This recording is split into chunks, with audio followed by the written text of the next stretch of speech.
নবীজির পাগল আব্দুল্লাহ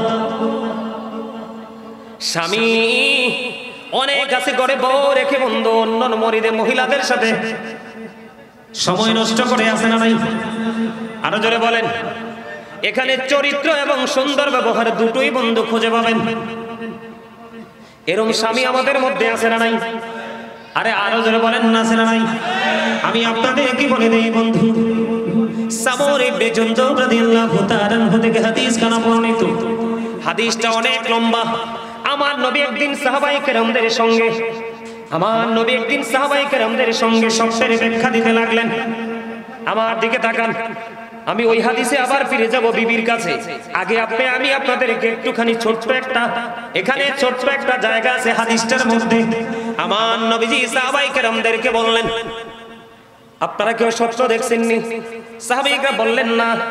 আমার নবীজি বললেন, আমি একটা স্বপ্ন দেখেছি। স্বপ্নটা অনেক লম্বা বন্ধু।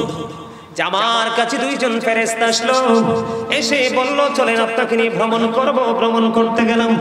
ভ্রমণ করতে গিয়ে অনেকগুলো দৃশ্য নবীজি দেখেছেন। এর মধ্যে একটা দৃশ্য হলো আগুনের একটা চুলা রে। ওই আগুনের চুলার মধ্যে আমার নবীজি দেখতে পাইলেন বন্ধু উলঙ্গ নারী এবং পুরুষ জ্বলতেছে। আর জোরে কন্যা নাউজুবিল্লাহ। নবীজি অনেকগুলো দৃশ্য বন্ধু দেখলেন। দেখতে বন্ধু সব যখন পরিদর্শন করা শেষ হয়ে গেল, ফিরে আসবে। এখন ফেরেশতাদেরকে সবগুলোর উত্তর জানতে চাইলেন। এর মধ্যে একটা হলো বন্ধু, ওই যে আগুনের চুলার মধ্যে আমি দেখতে পেয়েছি দুইজন নারী পুরুষ, উলঙ্গ নারী পুরুষদেরকে দেখা যায়। এরা কারা রে? আমার নবীকে ফেরেশতারা জানিয়ে দিয়েছেন, এরা হলো পৃথিবীর ব্যভিচার করনেওয়ালা। জোরে জোরে বলেন নাউজুবিল্লাহ। এটাও কিন্তু চরিত্রের একটা অবক্ষয়, ঠিক কিনা বলেন? আছে কিনা? আমাদের সমাজের মধ্যে আছে না নাই? ঠিক এর মধ্যে বিবাহিত কিছু আছে। বিবাহের আগে যাই করছেন, চরিত্র হরণ করছেন, নষ্ট করছেন, খারাপ করছেন, এটার একটা মাফের রাস্তা আছে। কিন্তু বিবাহের পরে মাফের কোনো সুযোগ, আল্লাহর হাবিব বলছে এদেরকে হত্যা করে ফেলো। কি করে ফেলো? মানুষকে হত্যা করার কোনো বিধান নাই। আমার আগে যিনি আমার ভাই আলোচনা করেছেন, তিনি কিন্তু এই বিষয়টা নিয়ে আলোচনা করেছেন। একটা গর্ভধারিণী মহিলার যেই নবীজির কাছে আসা তাকওয়ার, তিনি বিষয়টা বুঝাইতে গিয়ে বলেছিলেন, সম্মানিত উপস্থিতি, হত্যা করার কিন্তু বিধান নাই, কিন্তু নবীজি বলেছেন আপনার কয়েকটা কারণে ইসলাম ত্যাগ করলে খুনের বদলে খুন। এর মধ্যে একটা হলো আপনার ওই যে জিনা করলে। কি করলে? জিনা করলে। কি করলে? আরো জোরে বলেন। জিনা করলে আমাদের সমাজের মধ্যে আছে না নাই? আমাদের মধ্যে সবচেয়ে বড় লজ্জার বিষয় হলো বিবাহ করার পরেও স্বামীরা কি করে? জিনা ব্যভিচার করে। আবার স্বামী করে থাকার পরেও কোন নারীরা কি করে? অসৎ কাজে লিপ্ত হয়। এটাও কিন্তু আমাদের চরিত্রের অবক্ষয়, ঠিক কিনা বলেন? আরো জোরে বলেন। বন্ধুরে আমার, আমরা সব কিছুকে বন্ধু ঠুনকো মনে করে উড়িয়ে দেই। আমরা এগুলোকে গুরুত্ব দেই না। আব্দুল্লাহ বিয়ে করলো 3 দিন মতান্তরে 4 দিন হয়ে গেল। আব্দুল্লাহর বিবিকে আব্দুল্লাহর বাবা এসে প্রশ্ন করলো, বৌমা, আমার স্বামী তোমার সাথে কেমন, আমার ছেলে তোমার স্বামী তোমার সাথে কেমন ব্যবহার করছে? এবার বন্ধু উত্তর প্রশ্ন করতে দেরি রে, বউ শ্বশুরকে উত্তর দিয়ে দিয়েছে, আজকে 3 দিন হলো, মতান্তরে 4 দিন হলো, আমি এখনো পর্যন্ত আমি আমার স্বামীর চেহারাটা দেখিনি। আল্লাহু আকবার বলেন না। কি করিনি? স্বামীর চেহারাটা দেখিনি। তখন ওই আব্দুল্লাহর বাবা আমার নবীজির কাছে নালিশ দিলেন। নবীজি সঙ্গে সঙ্গে ওই আব্দুল্লাহকে বন্ধ রেখে পাঠালেন। বললেন, তুমি শুধু নামাজ রোজা করলে, ইবাদত করলে চলবে না। আব্দুল্লাহ কোনো খারাপ কাজ করেন, আল্লাহর গোলামিতে নিয়োজিত আছে। এখন আমার নবীজি তাকে বলে দিলেন, না না, অন্য কাজের পাশাপাশি তোমাকে তোমার বিবির সাথে উত্তম ব্যবহার করতে হবে, তার বাড়ি বিবির হকও তাকে দিতে হবে। সুবহানাল্লাহ বলেন না। তাহলে নবীজিকে ফলো করলে আপনার জীবনে কোনো ঘাটতি থাকবে না। কথা বলেন, ঘাটতি থাকবে না। কোনোদিন কোন অবস্থায় আপনার ঘাটতি হবে না। আপনি দুনিয়ার মধ্যে যা কিছু করেন না কেন, আপনি সব কিছু করতে পারেন, কিন্তু আপনি যেখানে যেটা প্রয়োজন সেটা যদি করতে পারেন, তাহলে আপনি হবেন উত্তম আচরণকারী এবং উত্তম চরিত্রবান। বন্ধুরে আমার, এই জায়গাতে আমি যদি আপনাদেরকে একটা জিনিস একবার ইনশিওর করে দেই, এই জায়গাতে বাবা মার দায়িত্ব যথাযথ পালন করা উচিত। আমরা যারা সন্তান রয়েছে আমাদের দায়িত্ব যথাযথ পালন করা উচিত। বাবা মার দায়িত্ব হলো every parent should take care their children very carefully. প্রত্যেকটা পিতামাতার উচিত সন্তানের দায়িত্ব যত্ন সহকারে পালন করা। আর আমরা যারা সন্তান পৃথিবীর বুকে এসেছি, আমাদের প্রত্যেকের উচিত we should Obi our parents. আমাদের প্রত্যেকের উচিত আমাদের পিতামাতাকে মান্য করা। বলে হুজুর পিতামাতাকে মান্য করব কেমন করে? আমি বন্ধু আপনার জন্ম থেকে প্রাপ্তবয়স্ক হওয়া পর্যন্ত, আপনার উপর নামাজ পড়া পর্যন্ত আমি এই আগের জায়গাটা নিয়ে বলবো না। আপনি যখন বড় হবে, আপনার সন্তান যখন মোটামুটি বুঝতে শিখবে, আল্লাহর হাবিব বলেছেন আতিবু আওলাদাকুম আলা থালাতি খিসানিন হুব্বি নবীকুম ওয়া হুব্বি আহলি বাইতিহি ওয়া আলা কিরাতিল কুরআন। আল্লাহর হাবিব সরকারে মদিনা তিনি বলে দিয়েছেন, তোমরা তোমাদের সন্তানদেরকে তিনটি বিষয়ে শিক্ষা দাও। কয়টি বিষয়? একটা হলো হুব্বি নবীকুম, নবীর প্রেম, ওয়া হুব্বি আহলি বাইতিহি, নবীর আহলে বাইতের প্রেম, নবীর পরিবারের প্রেম, ওয়া আলা কিরাতিল কুরআন, কুরআন তেলাওয়াত শিখাও। জোরে জোরে সুবহানাল্লাহ। আপনি যদি আপনার চরিত্রকে এই দিনাতুল কামালটা কি গো? আমার নবী জানিয়ে দিয়েছেন এটা হলো আরেকটা জাহান্নামের নিংড়ানো রক্তপুঁজ। জোরে জোরে নাউজুবিল্লাহ। বন্ধু বাঁচতেও পারবা না, মরতেও পারবা না, পালাতেও পারবা না, কারণ ধরবে খুবই আল্লাহ রাব্বুল আলামিন শক্তভাবে। তুমি ওই দিন এই দিনাতুল কামাল খাইতে থাকবা, খেতে হবে রে, বাঁচতে পারবা না। আর সবচেয়ে বড় কথা, তোমরা জানো জাহান্নামের আগুন, ওই জাহান্নামের আগুন এত ভয়ঙ্কর। হযরত আবু হুরায়রা রাদিয়াল্লাহু তাআলা থেকে হাদিস কানা বর্ণিত, আমার নবী জানিয়ে দিয়েছেন জাহান্নামের আগুনটাকে 1000 বছর তাপ দিয়েছে, আগুনের রং হলো লাল। আরো 1000 বছর দেওয়া হয়েছে, রং হয়ে গেল সাদা। আরো 1000 বছর তাপ দেওয়া হয়েছে, রং হয়ে গেল কালো। ওই আগুনে তোমাকে পুরে পুরে ছাই হতে হবে। ওই যে বলেছি, বাঁচতেও পারবা না, মরতেও পারবা না, পালাতেও বন্ধু পারবা না। পানির তৃষ্ণায় তুমি পাগল পাড়া হয়ে যাবে। আল্লাহর হাবিব বলে দিয়েছেন, বন্ধু তোমার মাথা দিয়ে এত তপ্ত গরম পানি ঢেলে দেওয়া হবে। ওই গরম পানি তোমার মাথা দিয়ে ঢেলে দেওয়ার পরে এটা তোমার ভিতরের মধ্যে প্রবেশ করবে, ভিতর থেকে সব কিছু লিকুইড হয়ে বের হয়ে যাবে রে। ওই যে বলেছি, এত যন্ত্রণা, এত দুঃখ, এত কষ্ট তুমি সহ্য করতে হবে। বাঁচতেও পারবা না, মরতেও পারবা না, পালাতেও পারবা না।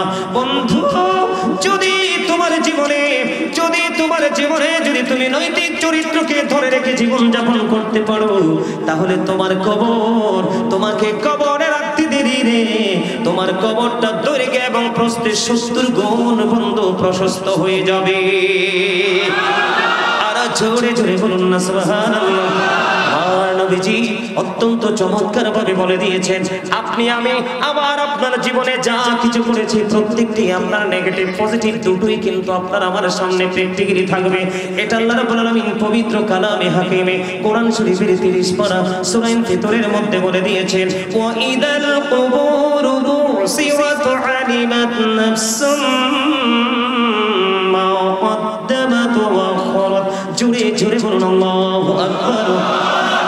লুকাতে পারবা না, পৃথিবীর সিসি ক্যামেরা যখন দেখো বন্ধু আতঙ্কিত হয়ে যাও। একটা কিছু ধরতে গেলেও তোমরা ছেড়ে চলে আসো, কিন্তু দুই কাঁধে দুইটা সিসিটিভি চিরস্থায়ী ভাবে সেটিং করে দেওয়া হয়েছে। এই সিসিটিভির খবর কি রেখেছো? তোমার মনে যা চায় তুমি তাই করছো। ওই যে দুইটা সিসিটিভি আছে তুমি জানো না? আমি বলবো কি একটু, কে রামান কাঁদিবি কাঁদে বসিয়া, সকল কর্ম লিখিতেছে হুকুমনিয়া, আল্লাহর হুকুমনিয়া। 40 কদম হাঁটিয়া আসবে রে সজন, মুনকারে নাকির হাজির হইবে রে তখন। ঘুমটা খুলিয়া সওয়াল মুসলিম ভাই,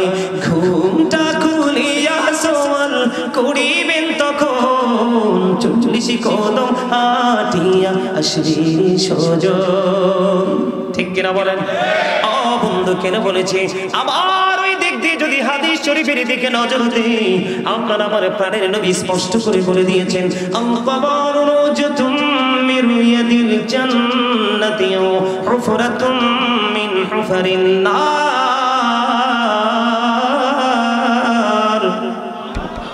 জোরে বলেন আল্লাহু আকবার।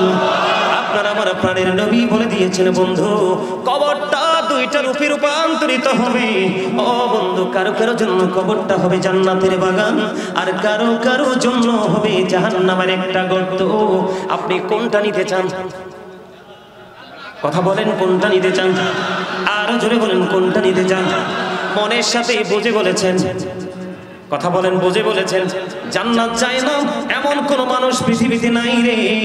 আপনি জান্নাতি হতে হলে তাহলে আপনার চরিত্রকে কন্ট্রোল করতে হবে। ঠিক কিনা বলেন? আরো জোরে বলেন। বন্ধু, আমি আপনাদেরকে বলে দিতে চাই রে, আপনার আমার জন্য একটা জায়গা অপেক্ষা করতেছে, মিজান। আছে না নাই? সূরা রহমানের মধ্যে আল্লাহ মিজানের কথা বলছে কিনা? ওয়াকিমুল ওয়াজনা বিল কিসতি ওয়া লা তুখসিরুল মিজান। আছে না নাই? ও বন্ধু, এই মিজানের দিদার পাবো আমরা ওই ফিউচারে। কবর থেকে পুরো জীবন কাল হাসরের ময়দানে আপনি যদি আপনার চরিত্রকে বন্ধু ঠিক রাখতে পারেন, আল্লাহর হাবিব সরকারে মদিনা ইমামুল মুরসালিন রাহমাতুল লিল আলামিন তিনি জানিয়ে দিয়েছে বন্ধু, মিজানের পাল্লাটাকে অতি মাত্রায় ভারী করে দিবে একটা মাত্র আমল, একটা মাত্র জিনিস, সেটা হলো একটা নারী এবং পুরুষের উত্তম চরিত্র। জোরে জোরে বলুন না সুবহানাল্লাহ, আর জোরে বলুন সুবহানাল্লাহ। কোন চরিত্র? কথা বলেন না কেন? মিজানের পাল্লাটাকে অধিক বেশি বাড়ি করে দিবে রে। ও বন্ধু, উত্তম চরিত্র। এই উত্তম চরিত্র যদি আপনি অবলম্বন করতে চান, ধারণ করতে চান, এই চরিত্র যদি আপনি আপনার মধ্যে লালন করতে চান, তাহলে আপনাকে একটা জায়গায় যেতে হবে। সেই জায়গা হলো মদিনার কামলিওয়ালা। আর জোরে বলেন, ঠিক না বেঠে? ওয়া ইন্নাকা লাআলা খুলুকিন আযীম। আল্লাহ রাব্বুল আলামিন পবিত্র কালামে হাকিমে বলেছে, গুড ক্যারেক্টার সম্পূর্ণ নবী হলো আপনার আমার প্রাণের নবী, উত্তম চরিত্রের অধিকারী। ঠিক কিনা বলেন? এখন আমরা উত্তম চরিত্রের হব না কি হব? আরো জোরে বলেন, হব। উত্তম চরিত্রবান হওয়ার লোভ মনের ভিতরে কাজ করে, হৃদয়ে কাজ করে করে। আমি আপনাদেরকে বলি, আবার আমি ওই সূরাটাতে ফিরে যেতে চাই বন্ধু। আল্লাহ রাব্বুল আলামিন পবিত্র কালামে হাকিম কোরআন শরীফের 30 পারায় সূরা ইনফিতরের মধ্যে বলে দিয়েছে, আল্লাহ বলেছেন, বিসমিল্লাহির রহমানির রহিম। ওমা, আল্লাহু আকবার বলেন না? আরো জোরে বিসমিল্লাহটা পড়তে পারলেন না? এই আমার দিকে তাকান, যেই ব্যক্তি প্রত্যেকটা পবিত্র কাজের আগে বিসমিল্লাহ শরীফ পড়বে, বিসমিল্লাহ শরীফ পড়বে প্রত্যেকটা পবিত্র কাজের আগে, আল্লাহ রাব্বুল আলামিন তার জন্য 4টা নদী বরাদ্দ করে রেখেছে। আপনি এটা এখন পাবেন না, ওপারে পাবেন। কোন পারে? ওপারে পাবেন 4টা নদী, 4টা নহর। কয়টা? বিসমিল্লাহর আমল যদি আপনি করতে পারেন বন্ধু, 4টা নহর আপনার জন্য বরাদ্দ। একটা হলো মধুর নদী, একটা হলো দুধের নদী, একটা হলো শরবতের নদী, আরেকটা হলো বন্ধু পানির নদী। এই 4টা নদী, 4টা নহর আপনার জন্য বরাদ্দ থাকবে। জীবনের শুরু থেকে শেষ পর্যন্ত যদি প্রত্যেকটা কাজের আগে বিসমিল্লাহ শরীফ যদি পড়তে পারেন, আমি বিসমিল্লাহর বরকত নিয়ে আলোচনা করতে চাই না, আমি বন্ধু বলতে চাই, আল্লাহ কোরআনে বলেছেন, ফি আইয়ি সূরাতিন মা শাআ ওয়াক্কাবাক। জুড়ে জুড়ে বলুন আল্লাহু আকবার। আল্লাহ রাব্বুল আলামিন পবিত্র কালামে হাকিমে তিনি জানিয়ে দিয়েছেন, আমাদেরকে আল্লাহর ইচ্ছে মতো করে গঠন করেছে, আমাদেরকে আল্লাহর মন মতো করে বানাইছে। জোরে জোরে সুবহানাল্লাহ, আর জোরে বলুন না সুবহানাল্লাহ। আল্লাহ আমাদেরকে কি করেছেন? কথা বলে না? মন মতো করে বানাইছে। Allah created the mind. আল্লাহর মন মতো করে বানাইছে আমরা যেন উত্তম চরিত্রবান হয়ে আল্লাহর মন মতো যেন চলতে পারি। এই পথ চলার জন্য বন্ধু দিয়ে দিল বড় নিয়ামত ইসলাম। জোরে জোরে বলেন না সুবহানাল্লাহ। কোন মানুষ যদি উত্তম চরিত্রবান হতে চায়, পরিপূর্ণ নুরানি হতে চায়, তাহলে আপনাকে ইসলামের সুশীতল ছায়াতলে পরিপূর্ণভাবে বন্ধু আসতে হবে। Islam is not only a religion but also complete code of life. পরিপূর্ণ পূর্ণাঙ্গ জীবন ব্যবস্থা ইসলামের মধ্যে রয়েছে বন্ধু। আল্লাহ বলেছেন ইন্নাদ দীনা ইনদাল্লাহিল ইসলাম। ইসলাম হলো আল্লাহর মনোনীত ধর্ম। আর ইসলাম ধর্মের নির্যাস হলো আপনার আমার প্রাণের নবী। এটা আমার বনগড়া কথা নয়, আল্লাহ বলেছেন সে বলুন ইফ ইউ ডু লাভ আল্লাহ, যদি তোমরা আল্লাহকে ভালোবেসে থাকো, ফলো মি মুহাম্মদ সাল্লাল্লাহু আলাইহি ওয়াসাল্লাম, মুহাম্মদ সাল্লাল্লাহু আলাইহি সাল্লামের অনুগত হয়ে যাও, আল্লাহ উইল লাভ ইউ, আল্লাহ তোমাদেরকে ভালোবাসবে, এন্ড ফরগিভ ইউর সিনস, আল্লাহ তোমাদের জীবনের গুনাহগুলি maaf করে দিবে। হুজুর আল্লাহ রাব্বুল আলামিন ইংলিশে ওয়াজ করেনি, আমি করেছি। ও বন্ধু আল্লাহ বলেছেন কুল ইন কুনতুম তুহিব্বুনাল্লাহা ফাত্তাবিউনি ইউহিব্বুকুমুল্লাহু ওয়া ইয়াগফির লাকুম যুনুবাকুম আল্লাহু গফুরুর রহিম। আর জোরে বলেন আল্লাহু আকবার। আল্লাহ এখানে শুধু কান্ত নয়, আল্লাহ আরো বলেছেন মাইয়ুতির রাসূলা ফাকাদ আতাল্লাহ। আল্লাহ বলেছেন হি হো ওবিস দা এবস্টিল ওবিস আল্লাহ। যেই ব্যক্তি রাসূলের নির্দেশ মানলো সে যেন আল্লাহর নির্দেশ মানলো। জোরে জোরে বলুন সুবহানাল্লাহ। এই জন্য আমি প্রায় সবে বলে থাকি বন্ধু, ইসলামের নির্যাস হলো আপনার আমার প্রাণের নবী। ওই প্রাণের নবীকে যদি আপনি আমি ফলো করতে পারি, তাহলে আপনি আমি কোনোদিন ক্যারেক্টারলেস হব না। হব? কথা বলেন হবে? আমি আপনাদেরকে দুইটা দিক দিব। কয়টা দিক? আরো জোরে বলেন। The man is poor but honest. The man is rich but characterless. আপনি কোনটা নেবেন? আগেরটা কোনটা? কোনটা? মানুষ কিন্তু গরিব কিন্তু সৎ। কথা বলেন না কেন? আরেকজন মানুষ ধনী কিন্তু ক্যারেক্টারলেস, মানে চরিত্রহীন। আপনি কোনটা নেবেন? আরো যারা বলেন। মনে রাখবেন the rich are not always happy. ধনীরা সব সময় সুখী নয়। The poor are born to suffer. গরিবরা জন্মগ্রহণ করেছে দুঃখ ভোগের জন্য, এটাই কিন্তু বাস্তবতা। কিন্তু এই জন্য এর মানে এই নয় যে গরিবরা কি হবে? চরিত্রহীন হবে, অবহেলিত হবে, লাঞ্ছিত হবে, অপমানিত হবে, এমন কিন্তু নয়। ঠিক কিনা বলেন? আর জোরে। আমাদের সমাজে সবচেয়ে বেশি চরিত্রহীনতার ভাব প্রকাশ করে কারা? যাদের বেশি পয়সা আছে তারা। কথা কোন? কারণ যুগে যুগে যত নবী রাসূল পৃথিবীতে আগমন করেছে, প্রত্যেকটা নবী রাসূলকে আগের নবী রাসূলের প্রতি ঈমান এনেছে গরিবরা। কারা? আর বেয়াদবি করেছে ধনীরা। কথা বলেন। আমার কথা আপনাদের বুঝে আসে? আসে? আল্লাহ কাকে ফলো করতে বলেছে? কাকে? পৃথিবীতে যত নবী রাসূল এসেছে এর মধ্যে সবচেয়ে সফল কে? আপনার আমার প্রাণের নবী। বুকে হাত দিয়ে বলেন কোন নবী?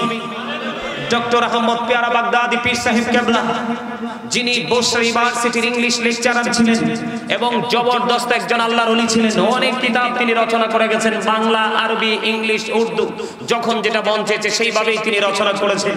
তিনি একটা বক্তব্য দিয়েছেন, আমার কাছে অত্যন্ত প্রেমময় এবং মজাদার মনে হয়েছে। তিনি বলেছেন of all the great religious personalities of all prophet Muhammad রাসূলুল্লাহ সাল্লাল্লাহু আলাইহি ওয়াসাল্লাম ওয়াজ দ্য মোস্ট সাকসেসফুল। জোরে জোরে বলেন না সুবহানাল্লাহ। আর জোরে সুবহানাল্লাহ। পৃথিবীর বুকে যত নবী রাসূল এসেছে সব নবী রাসূলের মধ্যে মোস্ট সাকসেসফুল দ্বারা আপনার আমার নবীকে শ্রেষ্ঠ সফল বলা হয়েছে। জোরে জোরে বলেন না সুবহানাল্লাহ। এখন আমরা সেই নবীর উম্মত হয়ে আমরা কি শ্রেষ্ঠ হতে পেরেছি? আমাদের চরিত্র একটা ছেলে জিনা করলে যে চরিত্রহীন এমনটি নয়, একটা মেয়ে ব্যভিচার করলেই যে চরিত্রহীন এমনটি নয়। চরিত্রহীনতার জন্য অনেকগুলো কারণ রয়েছে, আমি সেইগুলো আজকে আপনাদের সামনে তুলে ধরবো। তবে আমি আগে আপনাদের মূল গোড়াটা একটু সংক্ষিপ্তকে শেষ করে দিই। সম্মানিত উপস্থিতি, ডক্টর আহমদ পেয়ারা বাগদাদি পীর সাহেব কেবলা তিনি তো একজন মুসলমান আল্লাহর ওলি জবরদস্ত ছিলেন। আপনাদেরকে আমি আরেকটা এক্সাম্পল দেই। আমেরিকার গবেষক মাইকেল এইচ হার্ট তিনি 100 জন প্রভাবশালীর তালিকা করেছেন। কতজন? 100 জন প্রভাবশালীর তালিকা করেছেন। The 100 A ranking of the most influential person in the history. জোরে জোরে বলেন সুবহানাল্লাহ। 100 জন প্রভাবশালীর তালিকায় তিনি ইনফ্লুয়েন্সার দ্বারা সর্বশ্রেষ্ঠ আপনার সফল ব্যক্তি হিসাবে, নবী হিসাবে আপনার আমার প্রাণের নবী আখ্যায়িত করেছেন। জোরে জোরে বলেন না সুবহানাল্লাহ। আর জোরে বলেন সুবহানাল্লাহ। আরো বড় মজার খবর হলো, Allah of the first pillar is the lord of world রব্বুল আলামিন মুহাম্মদুর রাসূলুল্লাহ সাল্লাল্লাহু আলাইহি সাল্লাম is the blessing for the world রাহমাতাল লিল আলামিন। কি চমৎকার না? আরো জোরে বলেন না। এত চমৎকার নিয়ামত পেয়েও যদি আমরা উত্তম চরিত্রের অধিকারী হতে না পারি, তাহলে আমাদের মতো হতভাগা আর কি কেউ আছে? আরো জোরে বলেন না। আমাদের মতো হতভাগা আর কি কেউ আছে?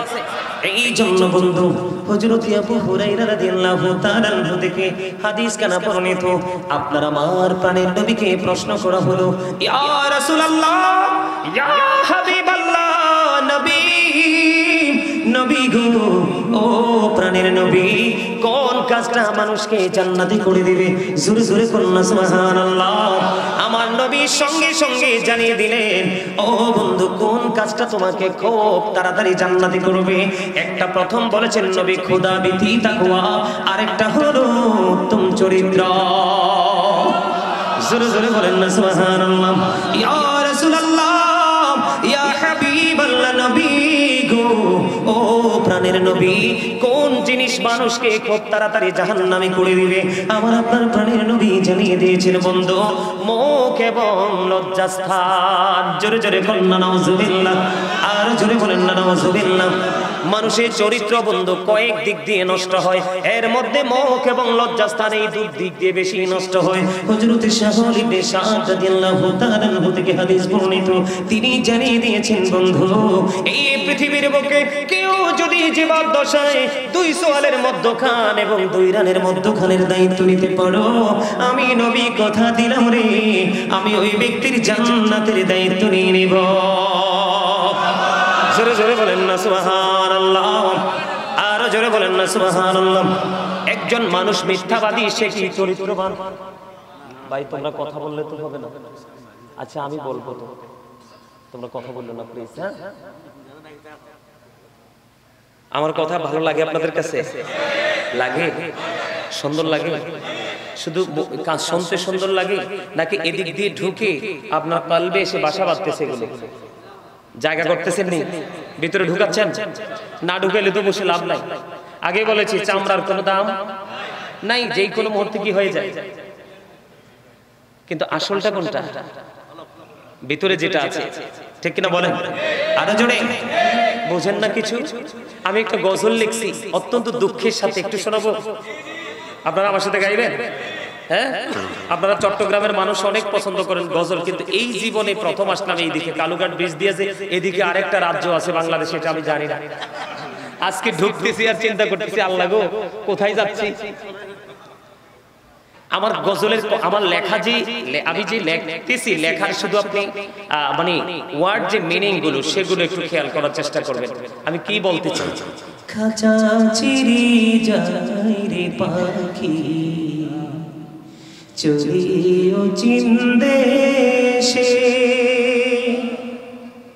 কুল কিনারা পায় না খোঁজে, গুড়ে পাগল বেশি রে, গুড়ে পাগল বেশি।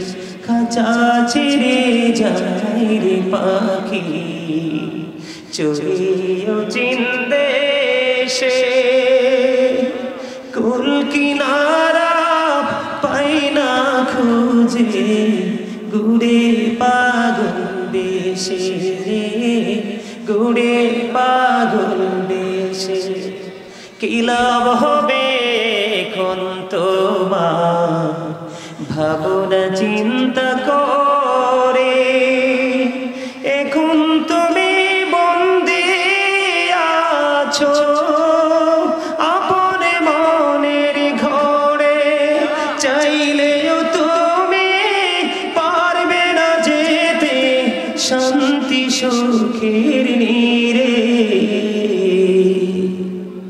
মারহাবা বলতেন না আমি কিন্তু একজন রাইটার এই মাসের লাস্ট অথবা ডিসেম্বরের ফার্স্ট উইকে আমার লেখা প্রথম কিতাব প্রকাশিত হবে আলহামদুলিল্লাহ বলেন আর জোরে বলেন অনেক সঙ্গীত লিখেছি কথাগুলো কি ভালো লাগছে আপনাদের কাছে আমি কি বুঝাইতে চাইছি জানেন দেখছেন আমার এক পাগল ভাই হাদিয়া দিয়েছে আরে 200 আর 100 এক টাকাও আমার কাছে এটা অমূল্য জিনিস কারণ এটা থেকে এটা প্রেম থেকে বেরিয়ে আসছে কি থেকে এটা কিন্তু পৃথিবীর 1 কোটি টাকার সাথেও কিন্তু এটাকে তুলনা করা যাবে যাবে এটার মধ্যে জড়িয়ে আছে ভালোবাসা মারহাবা বলেন আরো জোরে আমি বুঝাইছি কি জানেন আপনি আমি যখন কবরে যাব কবরে যাওয়ার পরে যদি আমি সারা জীবন অন্যায় করেছি অপরাধ করেছি কিন্তু কবরে যাওয়ার পরে কষ্ট দেখে আমি সুখের স্বপ্ন দেখছি এই স্বপ্ন কি আদৌ কি বাস্তবায়ন হবে কারণ যেমন কর্ম মনে রাখতে হবে এটাই বাস্তবতা পদ্মা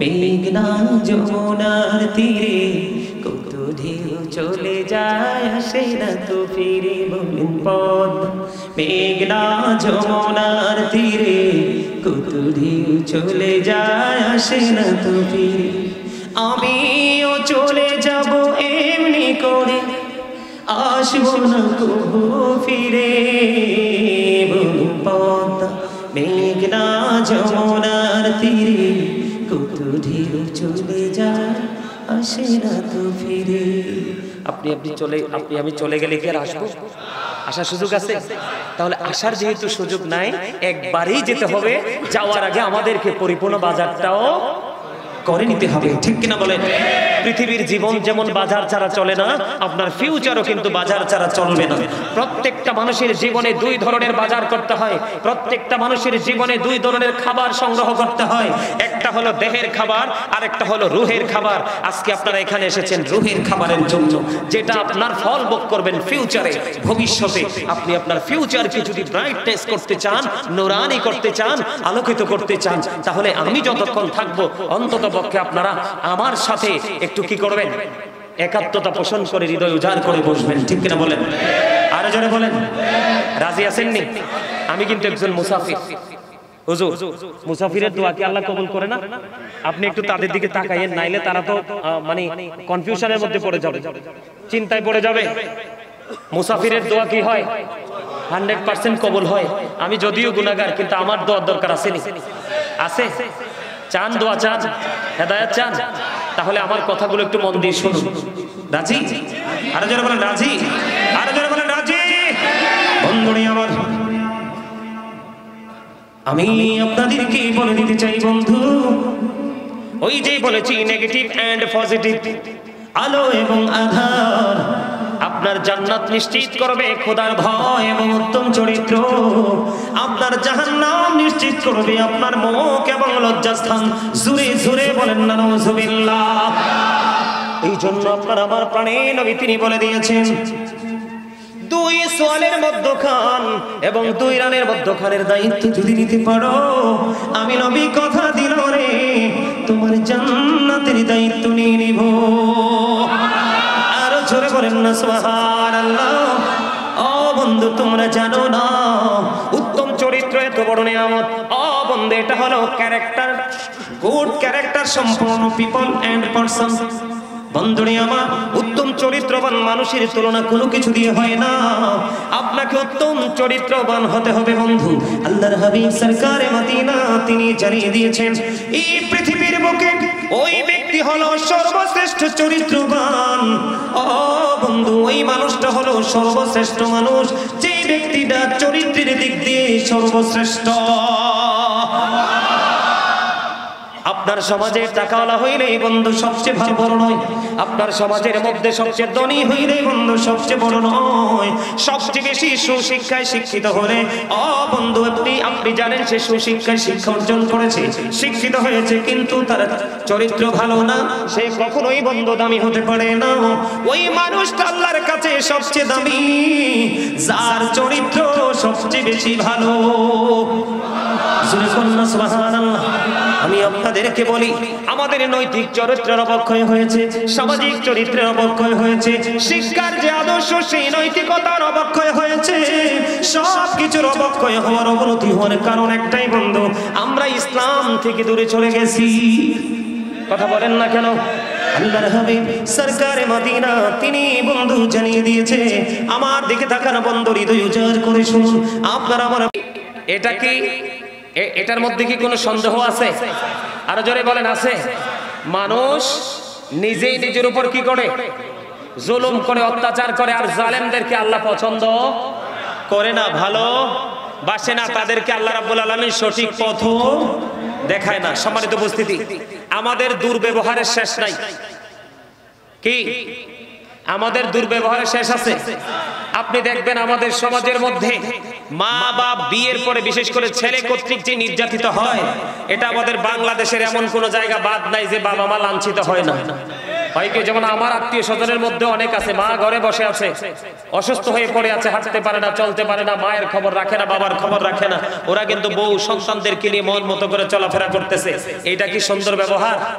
আরো জোরে বলেন। আবার দেখা যায় আমাদের মধ্যে আপনার কারো সাথে কারো যদি ব্যক্তিগত দ্বন্দ্ব থাকে, কি থাকে? ব্যক্তিগত দ্বন্দ্ব থাকে, আমরা দেখতে পাই একজন আরেকজনের কে বিপদে ফেলানোর জন্য সামনে দিয়ে ঘর তুলে দেই অথবা বাউন্ডারি ওয়াল করে দেই, আছে না নাই? আরো জোরে বলেন। ভাই ভাইয়ের হক নষ্ট করে, আছে না নাই? বিশেষ করে মসজিদে যখন যায় মুসলমান, ব্যবহারের কথা আমি বলছি আপনাকে, চরিত্রের কথা আমি আপনাকে বলছি। যখন মানুষ মসজিদে যায় নামাজ পড়তে, বিশেষ করে অত্যন্ত দুঃখ লাগে। এমনিতে তো মানুষ 5 ওয়াক্ত নামাজ পড়েই না, শুক্রবারে যখন জুমার নামাজ পড়তে যায় আপনি দেখবেন যাওয়াটা সবার পড়ে। ইমাম সাহেব খুতবা নিয়ে দাঁড়িয়ে গেছে, কি নিয়ে দাঁড়িয়ে গেছে? খুতবা নিয়ে দাঁড়িয়ে গেছে। ইমাম সাহেব অথবা খুতবা দিচ্ছে, কিন্তু সে তখন মসজিদে গেছে, আবার 2 রাকাত সালাম ফিরাইয়েই কিন্তু আবার বের হয়ে আসছে, আছে না নাই? এমনি করে করে করে করে আমাদের ব্যবহার যে এত দূর ব্যবহার হয়ে রূপান্তরিত হয়েছে। আপনার আগে আমরা ছোটরা দেখলে মুরব্বীদেরকে সালাম দিতাম, এখন কি মুরব্বীরা সালাম দেন আর ছেলেরা সালাম দেয়? দেখছেন নি? দেখছেন আপনাদের এলাকায় এটা চলতেছে। মুরব্বীর আগে সালাম দিতে হয়, সালাম দিলে এই ছেলেরা সালামের জবাব দেয় কিনা এটা আল্লাহই ভালো জানে, আছে না নাই? আমাদের দুর্ব্যবহারের শেষ নাই। সম্মানিত উপস্থিতি, আল্লাহ রাসূলের শিক্ষা হলো মানুষ মরে গেলে তার জানাজা অংশগ্রহণ করো, বিপদে পড়ে ডাক দিলে তার ডাকে সাড়া দাও, ঠিক কিনা বলেন? এখন এতটাই কমার্শিয়াল হয়েছে, জানাজা যাওয়ার তো সময় নাই, যদিও যাই আমরা তার মাটি দেওয়ার সময় নাই, দোয়া করার সময়। এমনি করে করে করে করে আমাদের সবগুলো পৃথিবীর দৃষ্টিভঙ্গি থেকে, ইসলামী দৃষ্টিভঙ্গি থেকে দুনিয়া আখিরাতের যত উত্তম জায়গা আমাদের দরকার, উত্তম ব্যবহারের দরকার, উত্তম চরিত্রের দরকার, একটাও আমাদের মধ্যে নেই, ঠিক কিনা বলেন? এটার কারণ হলো একটা জিনিস। মোবাইলটা কই? আপনাদের কাছে মোবাইল আছে না? একটা, এটা হলো মোবাইল। বলে হুজুর মোবাইলটা তো খারাপ কেন? মোবাইলের মধ্যে দেখবেন হুজুরদের ওয়াজ মানুষ শুনতে চায় না, ভালো কথা মানুষ শুনতে চায় না। আজকে যদি এখানে আপনাদের এখানে যদি আমাদের দেশে অনেক বক্তা আছে, বাউল আছে না নাই? ওই সমস্ত বক্তা যদি আজকে এখানে আসতো, মানুষ জায়গা হতো না। কথা বলেন না কেন? জায়গা হইতো? এমনি করে করে আপনারা অতটা বোকা না যে আপনাদেরকে সবকিছুই আমি ভেঙে ভেঙে বলতে হবে। কথা বলেন। এই প্রত্যেকটা জায়গা কি নষ্ট না? আপনি সমাজ বলেন, ঘর বলেন, ব্যক্তি জীবন বলেন, পারিবারিক জীবন বলেন, সামাজিক জীবন বলেন, মানে যেখানেই আপনি যান প্রত্যেকটা জায়গায় ব্যবহার এবং চরিত্র দুইটাই কি হয়ে গেছে? ধ্বংস হয়ে গেছে, আছে না নাই? আরো জোরে বলেন। বন্ধুরে আমার, আপনার মধ্যে যদি সামাজিক ঐক্য গড়ে তুলতে চান, একজন আরেকজনের সাথে যদি বন্ধন তৈরি করতে চান, তাহলে আপনাকে একটা জায়গায় আসতে হবে। সেই জায়গাটা হলো একটা মুসলমান আর একটা মুসলমানকে দেখা মাত্রই সালাম দিতে হবে। আমার আল্লাহর কাছে দুটো জিনিস বন্ধু বেশি পছন্দ। কয়টা? দুটো জিনিস বেশি পছন্দ। এর এর মধ্যে পরিচিত হোক অপরিচিত হোক, মুসলমানকে বন্ধু দেখা মাত্রই সালাম দিয়ে দিব, আর ক্ষুধার্তকে খাবার খাওয়াবো পেট ভরিয়ে, জোরে জোরে সুবহানাল্লাহ। এখন এইটা কি আমাদের মধ্যে আছে? আপনি যদি মানুষকে দেখা মাত্র সালাম দিয়ে দিতে পারেন, অসুস্থ হলে যদি আপনি কাউকে দেখতে যেতে পারেন, অসুস্থ হলে যদি কাউকে দেখতে যেতে পারেন, বন্ধু আপনি যদি কেউ মারা গেলে তার জানাজায় অংশগ্রহণ করতে পারেন, তখনই দেখবেন অটোমেটিক্যালি বন্ধু আপনার মধ্যে একটা বন্ধন তৈরি হয়ে যাবে, সামাজিক বন্ধনে আপনি আবদ্ধ হতে পারবেন। এটা হলো ব্যবহার, এটা হলো আচরণ, এটা আমার নবী বন্ধু আমাদেরকে শিক্ষা দিয়েছে। এবার আপনি পাশাপাশি বন্ধু ঘর তুলবেন, কি করবেন? আপনি পাশাপাশি ঘর তুলবেন। আল্লাহর হাবিব আপনাকে আমাকে জানিয়ে দিয়েছে, ও বন্ধু আপনার বাড়িতে বহুতল ভবন করবেন, আপনি ধরেন 5 তলা 10 তলা, মিনিমাম 50 থেকে 70 বা 100 বছরের গ্যারান্টি আছে না নাই? আপনি ঘর তুলবেন, ঘর যখন তুলতে যাবেন আপনার বাড়ির আঙিনায় আছে একজন গরিব মানুষ, ওই গরিব মানুষ সে তার জীবনে কোনোদিন ঘর উঠাতে পারবে না, বিল্ডিং করতে পারবে না বন্ধু। এখন আপনি যদি আপনার যে ডিজাইন করেছেন, প্ল্যানিং করেছেন, আপনি আপনার প্ল্যানিং মোতাবেক যদি ঘর তোলেন, ওই গরিব মানুষটার অনেক বড় বিপদ হয়ে যাবে। ও বন্ধু আপনার সুবিধাটা যেমনি চিরস্থায়ী ভাবে হয়ে যাবে, ওই ব্যক্তিটার অসুবিধাটাও কিন্তু চিরস্থায়ী হবে। কথা বলেন না কেন? ইসলাম আমাদেরকে এমন শিক্ষা দিয়েছে, আপনি বহুতল ভবনটা যখন করবেন, বড় ভবন আপনি যখন বানাবেন, আপনি বড় ভবনটা বানাইতে যখন যাবেন, বানাইতে যাওয়ার আগে আপনি আপনার পাশের যে ঘর, ওই ঘরের মালিকের সাথে পরামর্শ করেন, ভাই আমি এমন ভাবে ঘর উঠাবো, তোমার কোনো অসুবিধা হবে কিনা, আপত্তি হবে কিনা? ওই ব্যক্তি যদি আপনাকে তার মনের দুঃখ শেয়ার করে, বন্ধু তুমি এইভাবে ঘর উঠাইও না, উঠাইলে আমার অসুবিধা হবে, বন্ধু তাহলে আপনাকে প্ল্যান চেঞ্জ করতে হবে।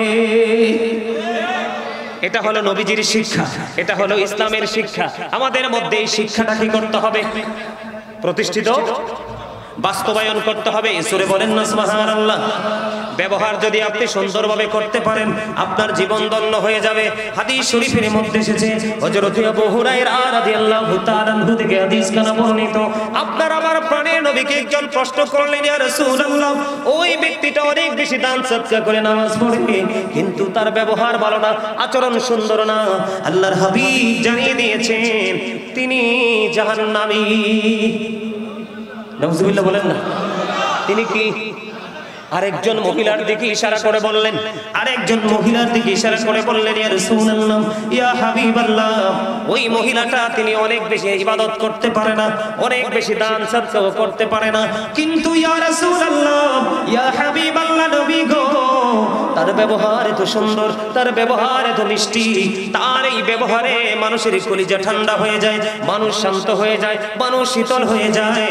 এই ক্ষেত্রে আল্লাহর হাবিব সঙ্গে সঙ্গে বলে দিয়েছেন সে জান্নাতি। আরো জোরে বলেন সুবহানাল্লাহ।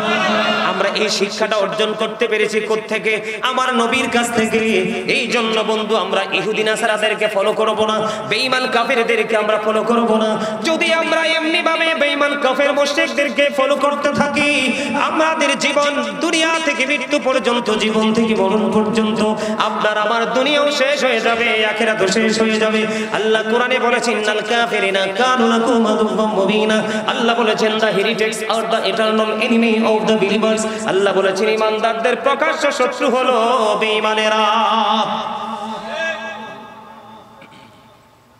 আমাদের চুল কাটার স্টাইল ইহুদি স্টাইল, দাড়ি, ইহুদিরা তো দাড়ি ডিজাইন করে, আমাদের দাড়ি কি বেয়াজ্জতি করতেছে, কিন্তু আমরা মনে করতেছি এটা ডিজাইন, আমাদের দাড়িকেও সেটা করতেছি। আপনারা তো নিশ্চয়ই এখানে যারা আছেন সেলুনে যান না? কথা কয় না। সেলুনে যান কিনা? চুল দাড়ি কাটার জন্য যান না? যাওয়ার পরে কি দেখেন?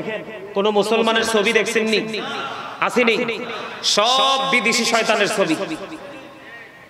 আমি একবার সেলুনে গেছি চুল ছোট করার জন্য, যাওয়ার পরে দেখি এক বাবা, কত সুন্দর ছেলে, ছেলেকে নিয়ে ঢুকছে, ঢুকে বলতেছে, হুজুর ওইটার মতো চুলটা কাটিং দিয়ে দেয়। জোরে কর না নাউজুবিল্লাহ। যে এত নষ্ট জায়গা আমরা নিজেরা তৈরি করে নিচ্ছি, সেটা এটা ইসলামের আইন থেকে, বিধান থেকে দূরে যাওয়ার কারণে। কথা বলেন না কেন? মা আয়েশা সিদ্দিকা রাদিয়াল্লাহু তাআলা আনহা থেকে হাদিস বর্ণিত, তিনি জানিয়ে দিয়েছেন, আল্লাহর হাবিব সরকারে মদিনা তিনি বলে দিয়েছেন, বন্ধু উত্তম ব্যবহারের কারণে যেই বিষয়টা সহজ হয়ে যায়, শক্ত আচরণের কারণে সেই বিষয়টা শক্ত হয়ে যায়। কি উত্তম ব্যবহার করলে, নরম ব্যবহার, সফট সুন্দর ব্যবহারের কারণে একটা জিনিস কি হয়ে যায়? সহজ হয়ে যায়। আর খারাপ ব্যবহার, শক্ত ব্যবহারের কারণে সহজ বিষয়টাও কিন্তু জটিল হয়ে যায়। তাহলে আমরা সব সময় নরম ব্যবহার করার দরকার আছে না নাই? সুন্দর ব্যবহার করার দরকার আছে না নাই? এখন এই সুন্দর ব্যবহারটা শিখতে হলেই যেতে হবে মদিনা ওয়ালার পাগল আলেমদের কাছে, হক্কানি আল্লাহর ওলিদের কাছে। ঠিক কিনা বলেন? আরো জোরে বলেন।